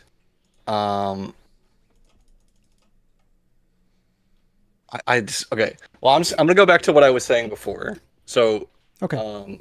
I think that it's better if everything that's required for humanity and society to function to keep on going, and that everything that's required for that should be worker controlled, and anything else that would just be better for society, so something that would make the joy in the society better or make it more colorful, anything like that, that could be driven by markets and not need to be worker controlled. Okay. Do you have a problem with that? Yeah. Okay. What about business types that don't work super well for worker co-ops? What it would be an example of that bank. you would think is required for society to function? A bank. You think banks are required for society to 100%. function? 100%. 100%. Access to credit and liquidity is giant I don't- metrics that turn villages into skyscrapers. Yes, 100%. I don't think it's required. I think it's useful for proliferating society, and it might be necessary for how our society functions today. But I mean, if you go to like the first civilizations that we had, they didn't have banks and credit, What? so I Yeah, don't they think did. it's necessarily required. But did Mesopotamia have credit? Have like? Let me look that up.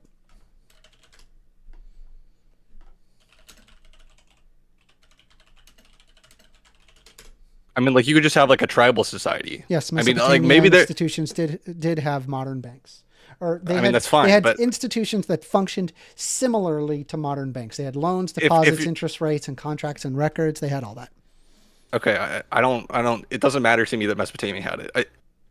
Okay, so if there's like a society, like a tribal society with like 100 people, say, do you think it's required for that society to function that it has I mean, an I guess idea if of you're what like credit is and talking banks? about like 50 to 100 people, I mean, I guess that That's one thing, but we're not talking 50 to 100 people. Yes, We're talking I about thousands of understand, but people. what I'm saying is that I To don't think it's millions. necessarily required for a society to function. I think it's you could make an argument that it's required for our society or some society above a certain percentage, like a certain Okay, I number mean, of people. but Sure. I don't think everybody's going to be living in a 100-man commune. I don't think that's even I'm not. physically I'm not. possible. Okay, look, listen. Can you just try to be a little more charitable? That's what I'm saying. Okay, I generally agree with you, and I'm telling you, if you want me to agree to the presupposition that for any society above, like, say, 100,000 people, banks are required, I'm okay with that. Okay, I'm listening. You're fine. You're fine with that. Yeah, go ahead. Okay. So at that point, then yeah, sure, I can say that banks would be required for society. If we're talking about like over 100,000 people. Hell, I would even say 1,000 people. I mean, Okay. banks And are just useful. you don't think worker owned for that could work at all? No, Okay. So what do you say about credit unions? a credit union is not a worker co-op. Okay, I'm not. It's not. Doesn't have to be a worker co-op. Well, you said workers' ownership of the means of production, right? Yeah, but it doesn't have to be a Yeah, that co-op. is not a credit union. Credit unions aren't that. They have substantial amounts of capital that they have to generate, and it's often by a ruling class to do that. All right. So who would you say owns the credit union? Huh? Who would you say owns the credit The board of directors Right. Okay. And and the who stockholders? are they beholden to? The stockholders. Right. Okay. The point that I'm trying to make here is that banks are very useful. Yeah. They do good things. They do things that are necessary in society. And then my thought about this is, okay, well, what does it take to start a bank? Well, usually it takes a substantial sum of capital. You can't, like, a regular person or even a group of people can't just do that. You need a lot more money than just like a group, like a group of workers throwing in their paychecks. That's not how this works. Right, you need millions, if not billions, of dollars in collateral to be able to do what a bank does. Right at the get go, and in order to invest that amount of money, it's really not feasible for a worker co-op. That's the problem. That and the way that like banks actually operate in terms of like transferring things and interest. It's a lot more complicated by multiplying the amount of disbursements that have to happen by like 1,000-fold.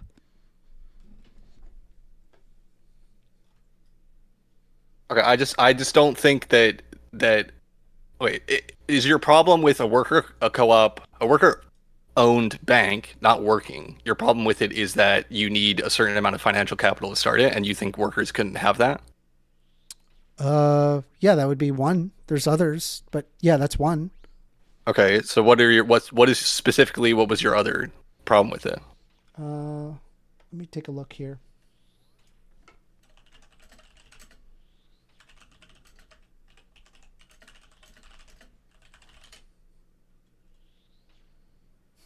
Sorry, give me a moment.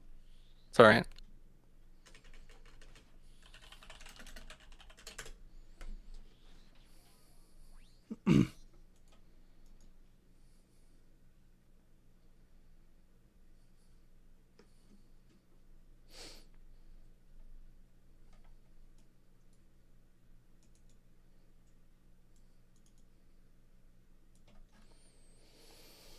Okay. Well, one, it's a heavily regulated industry. It requires a lot of stringent regulatory requirements, which are very costly. Okay. And so acquiring your banking license, the capital requirements, and strict compliance and reporting standards is very, very hard for a worker co-op. That's number one. So the problem that is imposed by regulations is that you don't think every worker could fit the regulation? Yeah, they would likely not be able to handle the regulation requirements due to the inherent nature of a co-op. Okay. There's also the fact that running a bank requires very, very specialized knowledge. You let me need to explain. have expertise in finance, risk management, fine. compliance, and other areas. That's Worker fine. co-ops may doesn't. need to hire experienced professionals, which is very costly and requires offering competitive salary and benefits, which will often be far above that of a regular worker. Right? Okay, These are very so- high in demand people, right? They're going to be exceeding very, very large sums of money in order to like get their services. So there you go. You've already got a problem with your worker co-op. Okay. So I'll come back to the capital investment thing in a bit, but would you say that a bank that is being run by people who know how to run banks, so they have all the regulations and stuff, right? And you have all the number of people that you need to run the bank, okay? And you would have a problem with saying that those people, having every single person that works in the bank, the teller, the managers, all of those people, them having some sort of say in how the bank is operated, would you not say that's worker co-op? Yeah, that would be a worker co-op. It's not Okay, super and you have compatible a problem with a with bank. that. You have a problem with that because you don't think every single person that is working at the bank has a valid opinion, or what? They would not be able to understand all of the regulatory requirements. They also would not be able to understand the exact amount of specialized knowledge and expertise in finance required to run a bank. Okay, but not every They also single would worker not have needs- the capital investment needed. I will come back be to a the part of capital that. investment thing in a bit. Okay, can we stick on? I'm just not saying, every there's like worker- a lot of problems. How do you think a worker co-op works at all? Any worker co-op? How do you think it works? What? You think Yeah, every single worker has to have all worker- of the knowledge about how to run the workplace? No, they can vote. Well, there's businesses where worker co-ops work great. I'm not against worker co-ops. Okay, I'm just give saying me it's not give me a good in business every where you think it situation. works great. Give me a business where you think it works great. Mining corporations. It's perfect. Okay, It's so does actually every single perfect. miner, do they know how to run the mining corporation? No, not every. No. Okay, so why is this any different with banks? Because it's very, very specific with banks. It's a lot easier. There's a lot more stringent regulatory standards with a bank Okay. than there is for the I mining understand that. corporation. I understand. It's a that. lot The easier only to thing- under- for the a only person to thing understand. The only thing that the bank teller needs to know about their vote counting, right, is that they know enough to make a decision based on who to vote for to run the bank. You understand?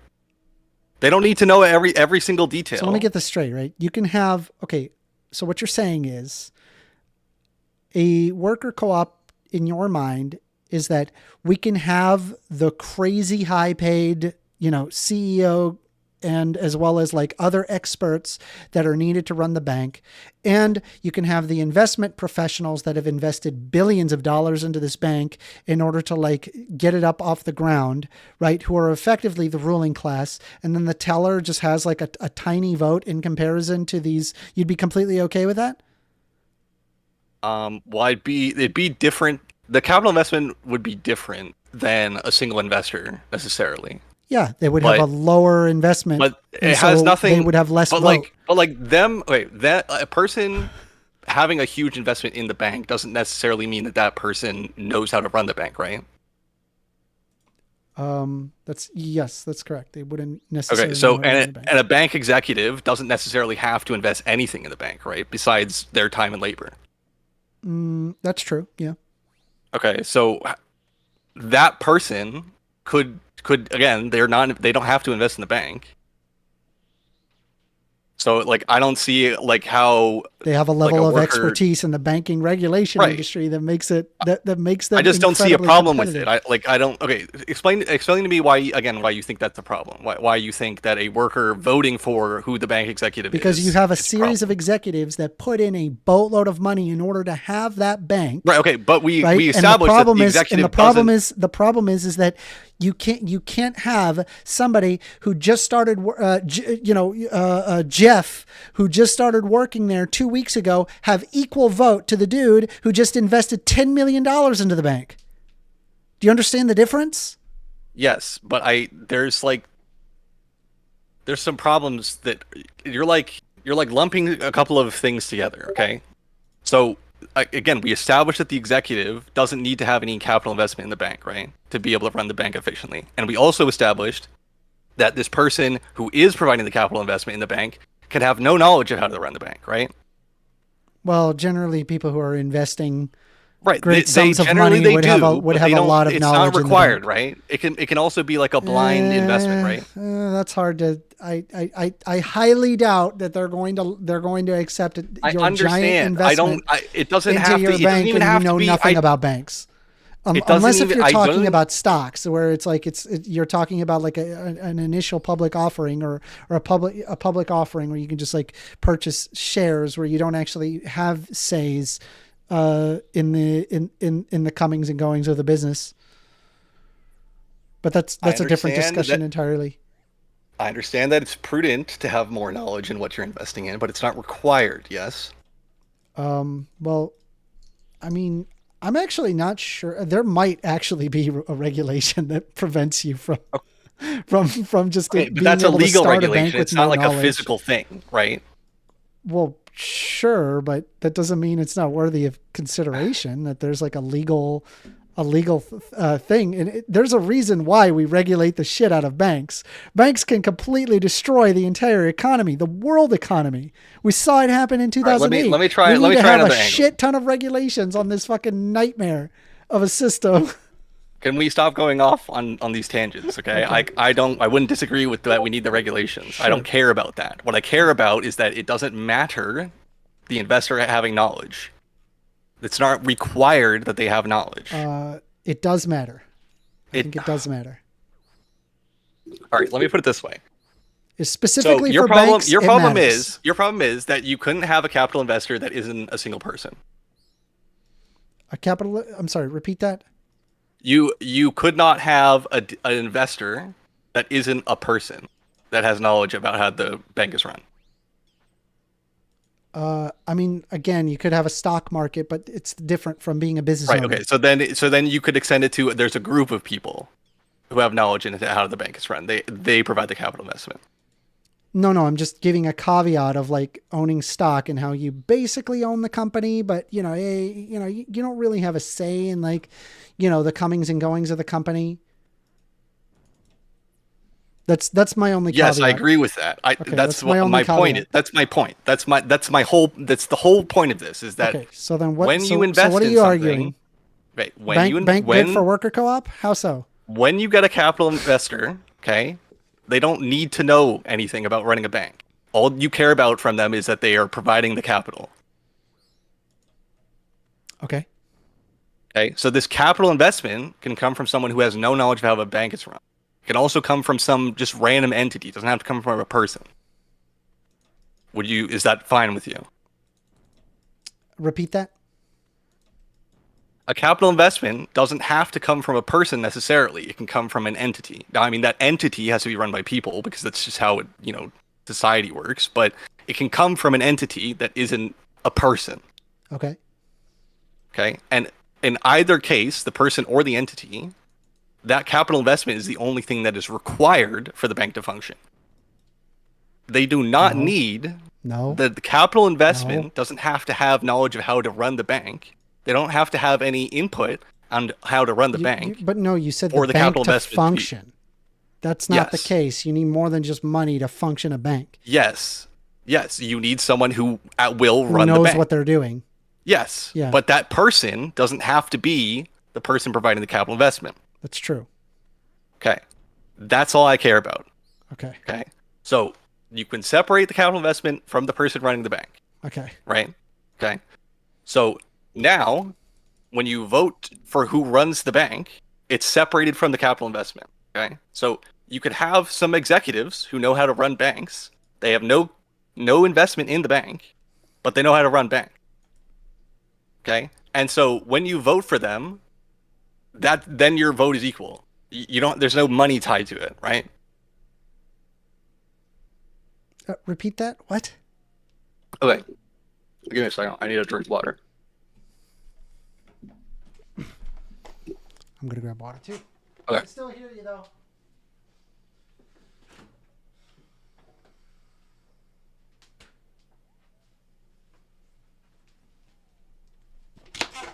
You could have continued.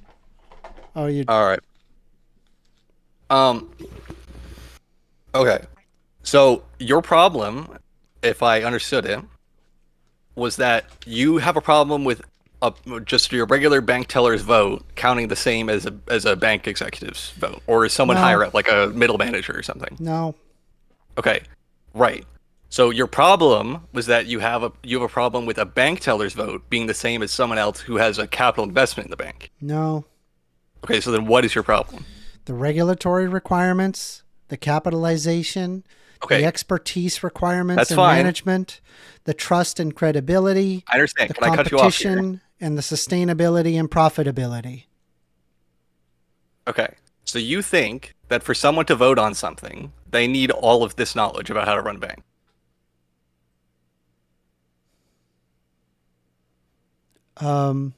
No. Okay, so then what are you saying? That why do they need to knowledge of the regulations and whatnot? Because you need specialized knowledge in order to run a bank, and those are but very, the very person high. voting- Those are very, very high in demand people. And That's so fine. they end up getting The person paid a voting- lot more than just a regular worker. That's As fine. a result, the idea of a worker's ownership of the means of production goes away because now you got this one person that's charging ridiculous sums of money because that is what the market entails.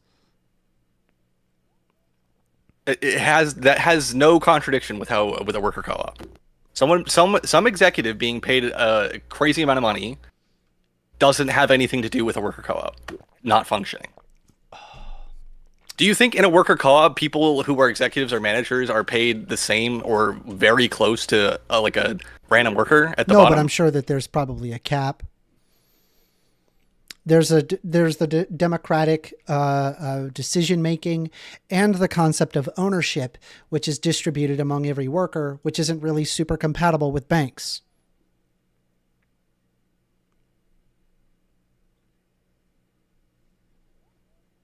Again, you have to explain that because like beyond the capital investment. I feel if like we're not I've talking about the explained it. capital I've driven it into the ground. I don't know you what else feel to like do. You've explained it, but clearly I'm not understanding you. So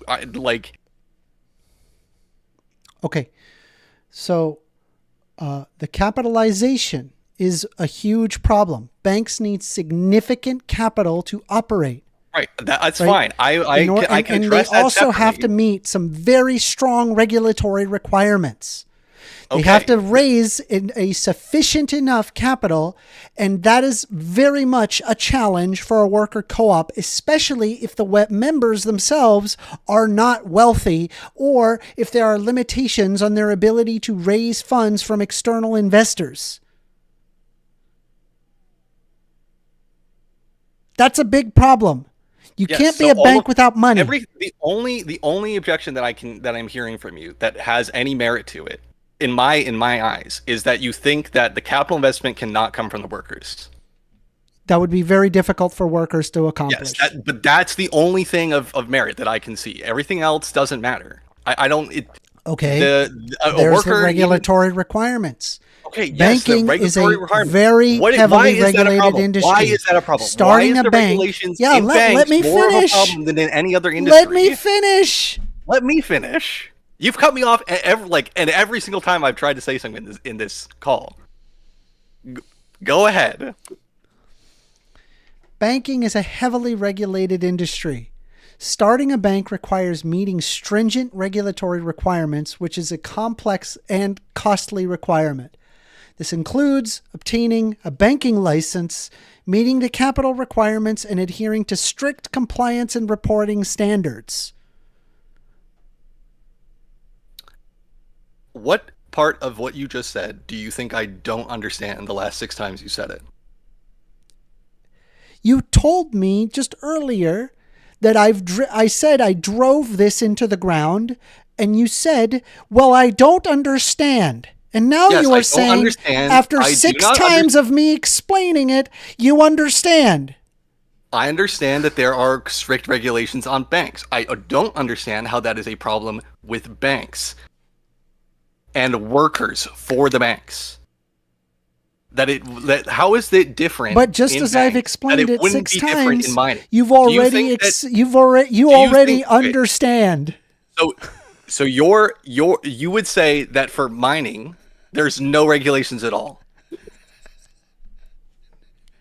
No, Okay, so there's some regulations in mining. but it's different. Right, okay, so what do it's you think different. has more regulations, mining or fucking banks? So your problem is the amount of regulations.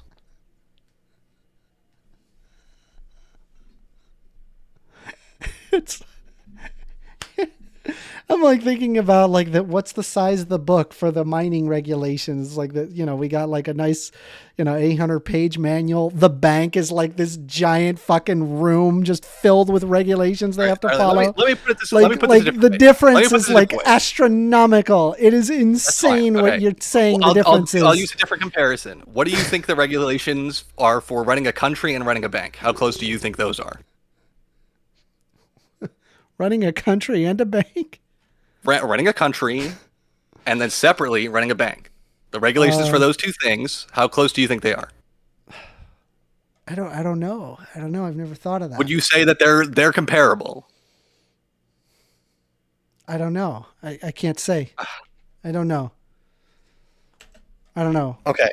I will say I will just tell you that I think they're comparable. Okay. If I were to put it one on the other, I would say running a country, it should have more regulations to it than running a bank. Okay. Are you okay with that? Go ahead. Okay. I'll operate in good faith here. Okay. So why are we okay with a citizen voting for who runs a country when there's no way every single citizen in the country knows every single regulation about how to run that country, right? Mm-hmm. But you have a problem with that same system. Wait, are applying to people a bank. voting in laws? I'm sorry. They're voting. Maybe Okay. maybe I missed the meeting. Did Can the I explain? United States stop becoming a representative democracy? Can I explain? Go ahead. Okay. So this worker co-op in the bank scenario, the worker doesn't necessarily have to be voting directly for how the bank is run, right? They could, but if you have a problem with that, okay, instead of that, they just vote for the person who runs the bank. Okay. Okay, do you have a problem with that? No. Okay, that's it. That's it. You have a worker co-op. They vote for the person who runs the bank. Okay. But then you would not have an equal distribution of wealth going around. And people would also not get equal votes either. Is this what a worker co-op is to you? No. You're being very charitable The because wealth at doesn't this need to point, be I may as well equal. call any company that is operating on the New York Stock Exchange a worker co-op by your That's metrics. not how that works. Why not? Do you think every single company on the New York Stock Exchange has some say in who runs the company? If you own stock, you have a vote in Okay, the okay. CEO. You are now how much does effectively a your vote member of the board. It is directly proportional to how much you've invested. Exactly, right? So it's based off the well, money. no, but you just conceded that would be the case under the bank.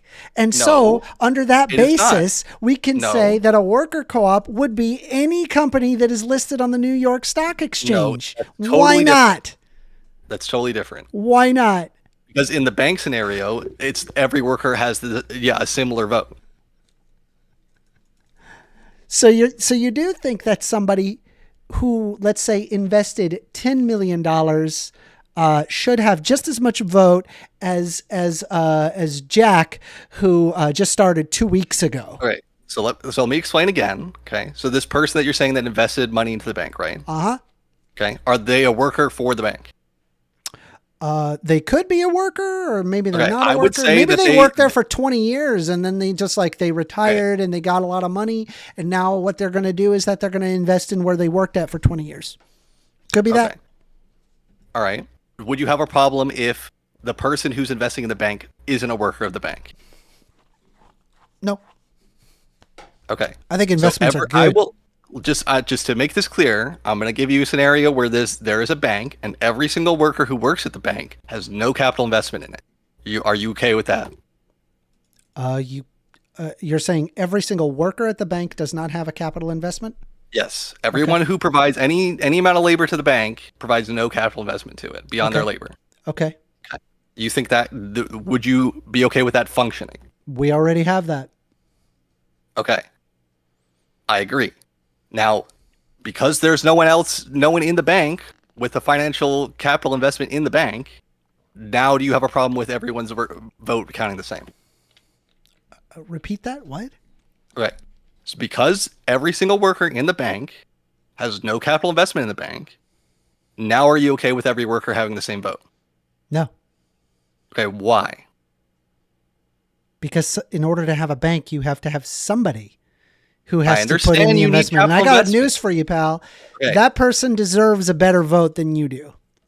If they're investing $10 million into it, as opposed to Jack, who started 2 weeks ago, I got news for you, pal. Jack don't deserve a dick versus the guy who invested $10 million. It's not even close. Okay, I will look up the word for this because I forget what it is. But I don't even have to look it up if you just agree that this exists, okay? There are investors into companies that have no say in how the company is run, yes? Mm-hmm. Okay? So, in the scenario I am giving you, the bank, okay, every single worker in it has no capital investment in the bank, and the capital investment that they are getting to run the bank with the money, right? That capital investment, they have no say in how the bank is run. You think that could function? I didn't follow at all. That made Correct. no sense to me. I don't think there is any difference from a bank to a different kind of company that would necessitate it not being able to function at all if the person providing the capital investment has no say over how the bank is run. All they have to care about is that they think the bank will provide them with a profit or a return on that investment, yes? Yeah, there's investors that don't make any decisions. Sure. Okay.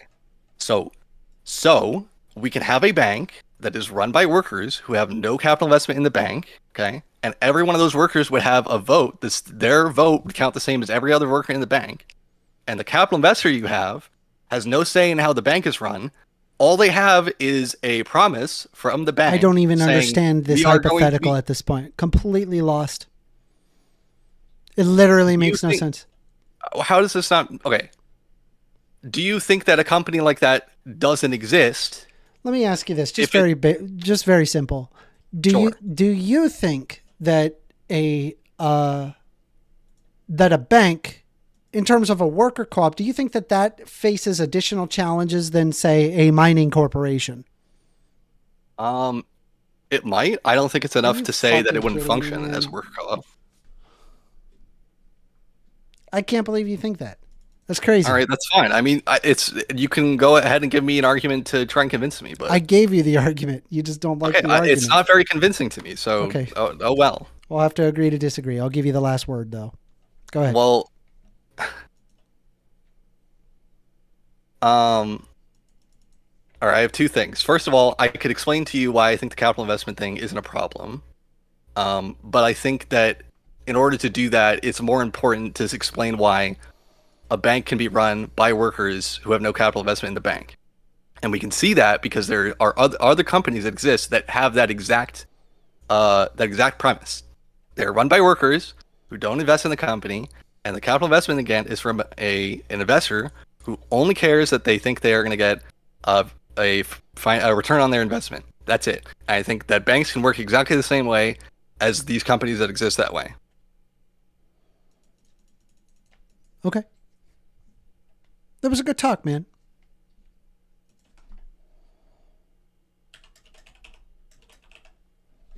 I'm going to go ahead and move you over to the audience. All right, so let's see who's got their. I see that typically opinionated has opened up their hand. So this is going to be on banks.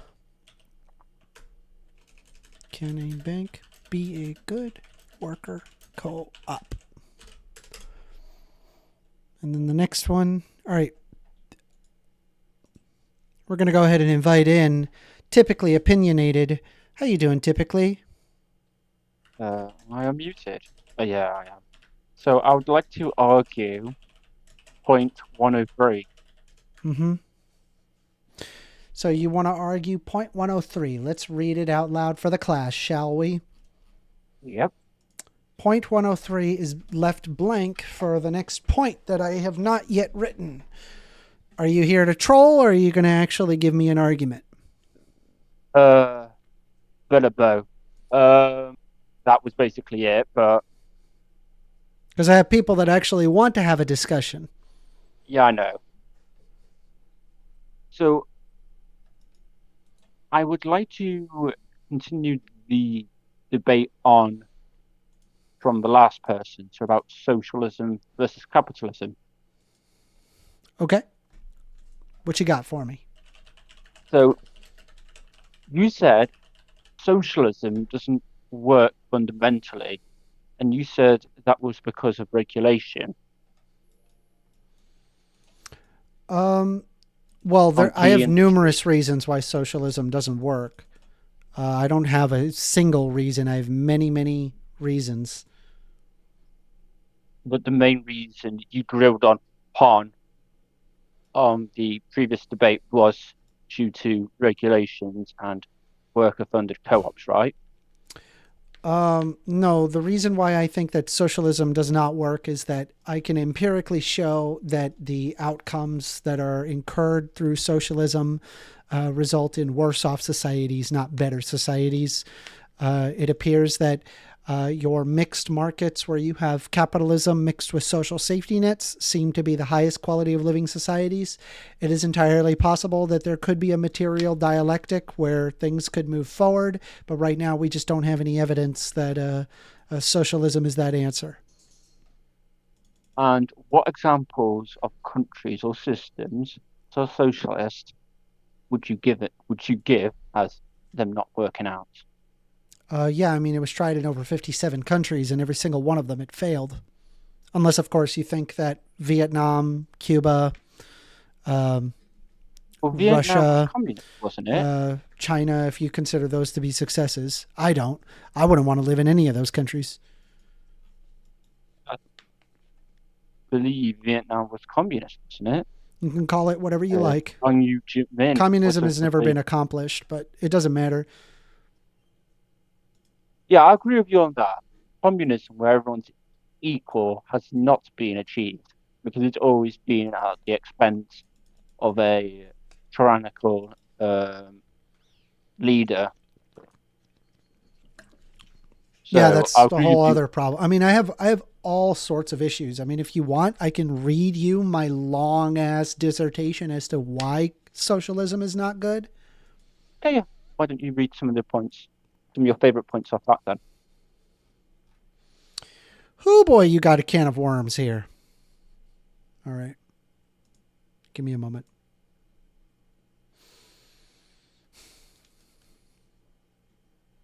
Oh my God. Good God. All right.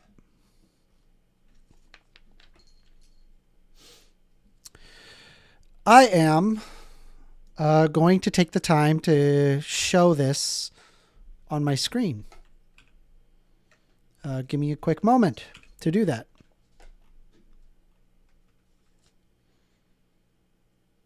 Let me see here. I don't think I have Discord here as a pop. Give me a quick moment. I'm going to grab a window capture here. Where the fuck is it? Where did my window capture go? It's saying that there Pretty is a much window everyone's capture, on but I can't. Drive. Oh, there it is.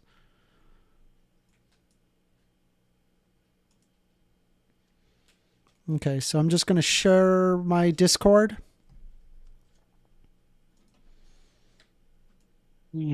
Right.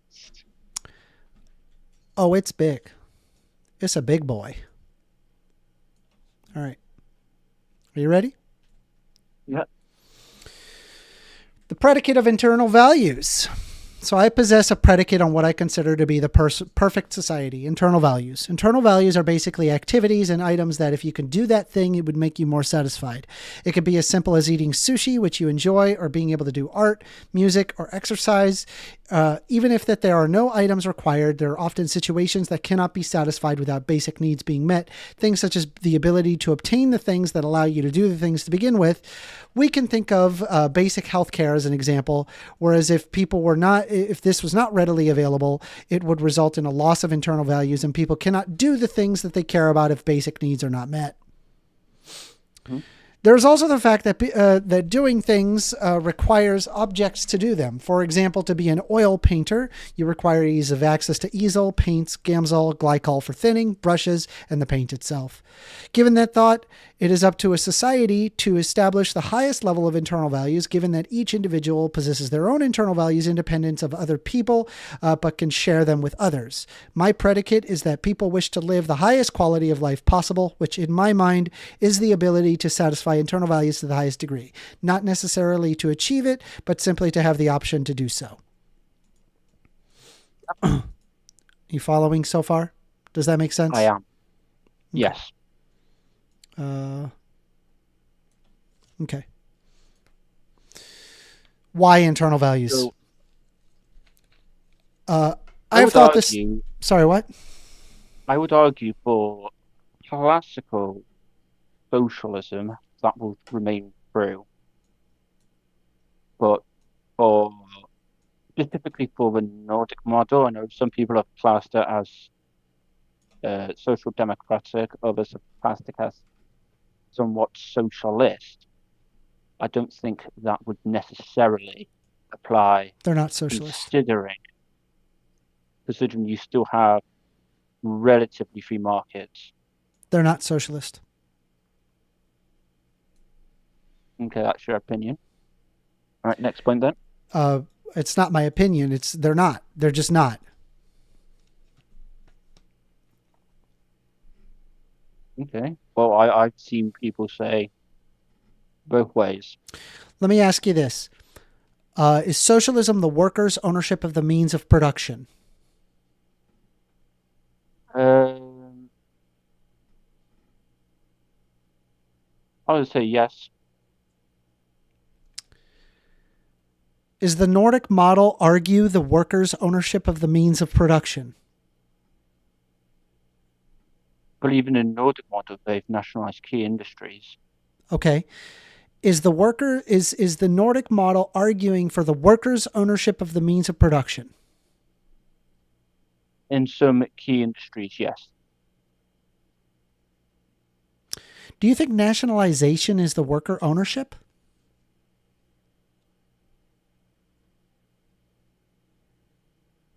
Not completely. Okay. Do you think that if some industries are nationalized, that therefore it's socialism? No. Okay. I would agree. No, it's not. Anyway, so under the additional predicate, why internal values? I've thought this through for quite some time, considering not just from material, but for spiritual concern. I could not think of a better method to establish a better quality of life for those who have higher levels of internal value satisfaction.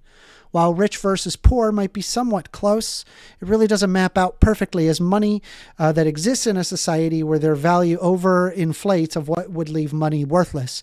There's also how a person's spiritual desires ultimately lead to a level of, quote, satisfaction, not necessarily happiness, but it can be included to allow this. I see no better method to introduce that would not place internal value satisfaction as the predicate of what we ought care about.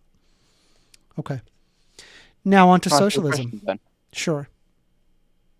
Do you believe there needs to be a differential in wealth for a society to progress? What? Say what?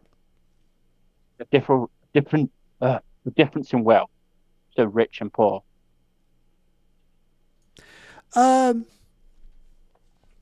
It's not necessary, but I mean, I think that there'll always be the haves and have-nots. I think like you live in a finite world where things are limited, and as a result, there will always be the haves and have-nots.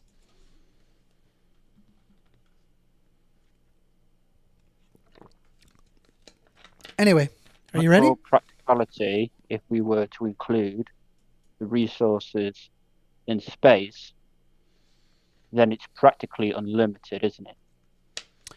I suppose so, but we're not there, are we? Also, we can't just randomly synthesize things on the basis of just its fundamental elements alone. It's not that simple. There's things that are hard to synthesize. How do you synthesize a lobster? You don't. There's been Anyway, experiments with I wanted to go anti-grow over meat. the problems with the supply chain and empirical issues. This is an age-old problem that keeps rearing its ugly head. Under concepts of internal value satisfaction, the only way that can be generated the greater degree is by allowing for free market fundamentals combined with social safety nets to maximize internal values. Why? We could see that empirical reality. When you look at the quality of living, the countries with the highest quality of living are capitalist countries, as in private ownership of the means of production, mixed with social safety nets. If we were to use GDP per capita, and then in parentheses, but wait, GDP per capita isn't a good method because of the inequality of wealth. Inequality of wealth does not favor countries that argue in favor of socialism either. Even if you include wealth inequality, it has more to do with corrupt governments than it has to do with socialism versus capitalism. And I have the World Population Reviews with the country rankings of the wealth inequality by country as a metric. The countries with the largest GDP per capita are countries like Luxembourg, 128,820, Ireland, 106,998, Switzerland, 94,835, Qatar, 89,417, Norway, 88,749, Singapore, 84,501, the United States at 78,422, Iceland at 77,961, Australia, 68,024, and Denmark at 66,394. And I've provided the source right there. Australia? So, yes. So, additional note, I'm aware that countries like Qatar, Luxembourg, and Singapore are outliers in the situation for different reasons, such as Luxembourg being very tiny and only wealthy people living there, Qatar being an oil magnet where they can establish great wealth due to their abundance of natural resources of oil, and Singapore having an extremely good strategic location for international trade and commerce.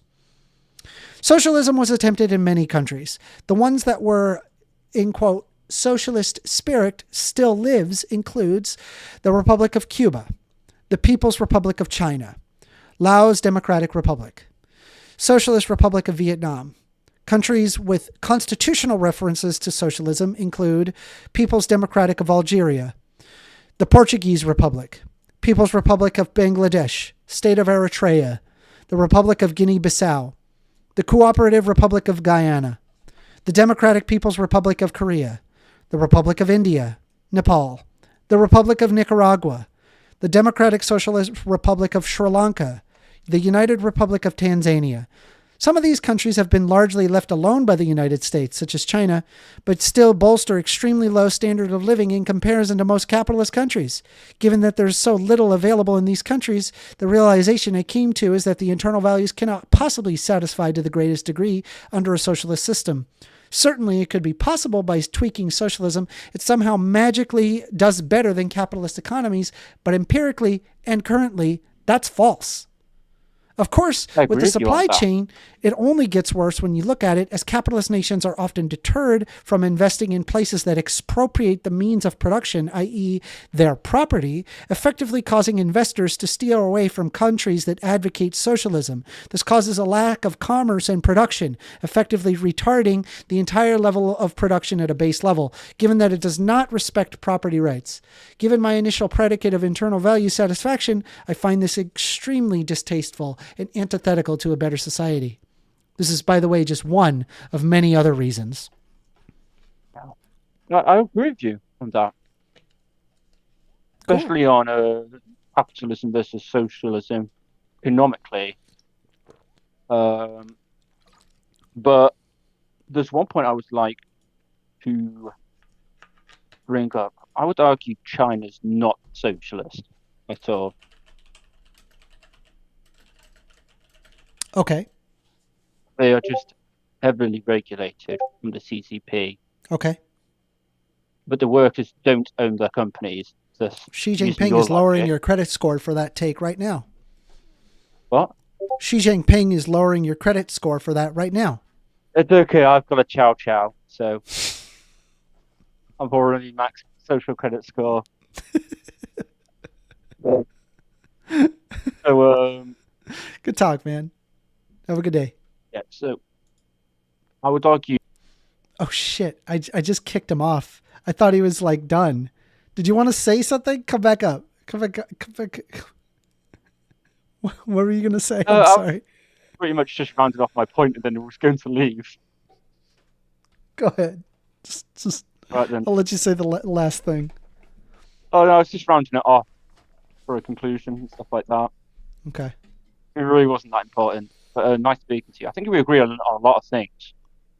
Fair enough. That Yeah. capitalism with social safety nets is probably the way forwards.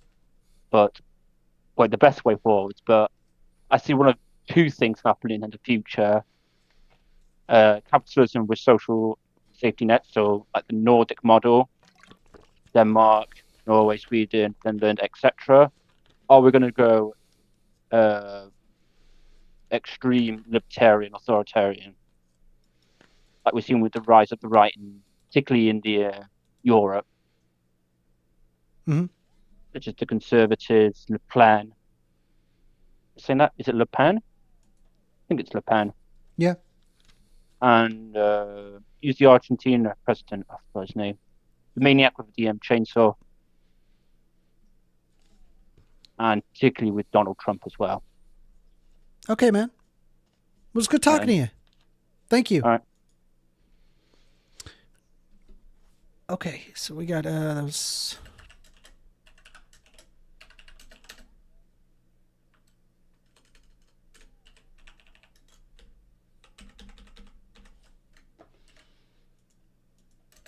It was a good discussion. I know I can be very long-winded. All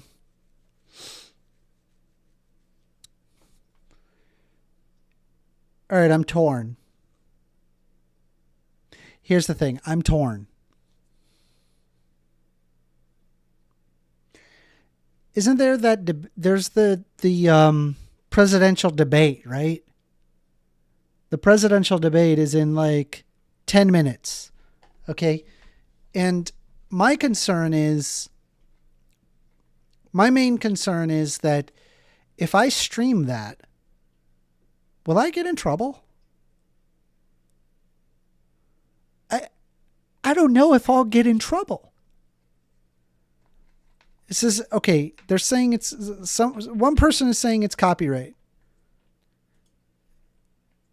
Because here's the thing, right? I really want to watch that debate, okay? And I would like to stream it. I really would. It's just I don't want to get in trouble. Hootie Ball just said, I've seen 10 dummy accounts streaming it. Oh my God.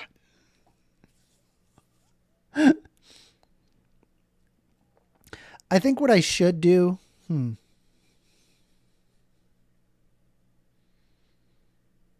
trying to think.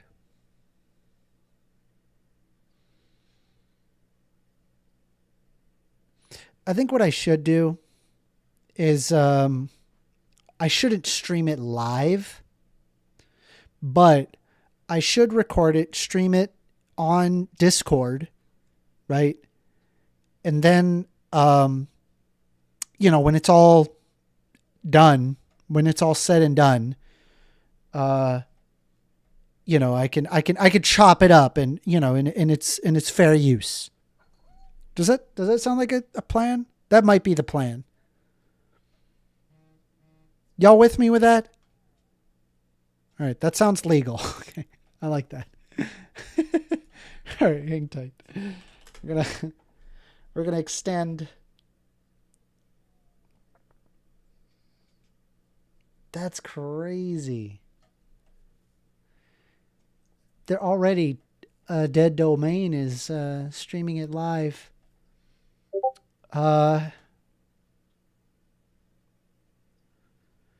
I mean, like if I'm doing it live, is it that's the thing. It's so hard to tell.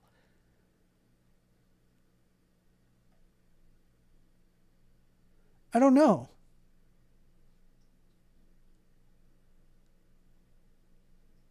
Let's see here. Okay. I don't like.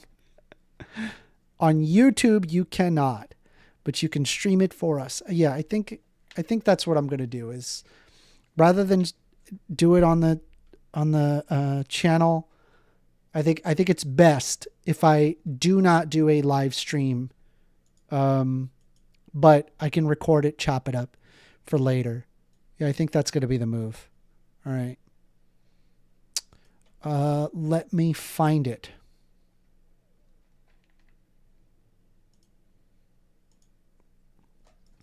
I'm going to find it.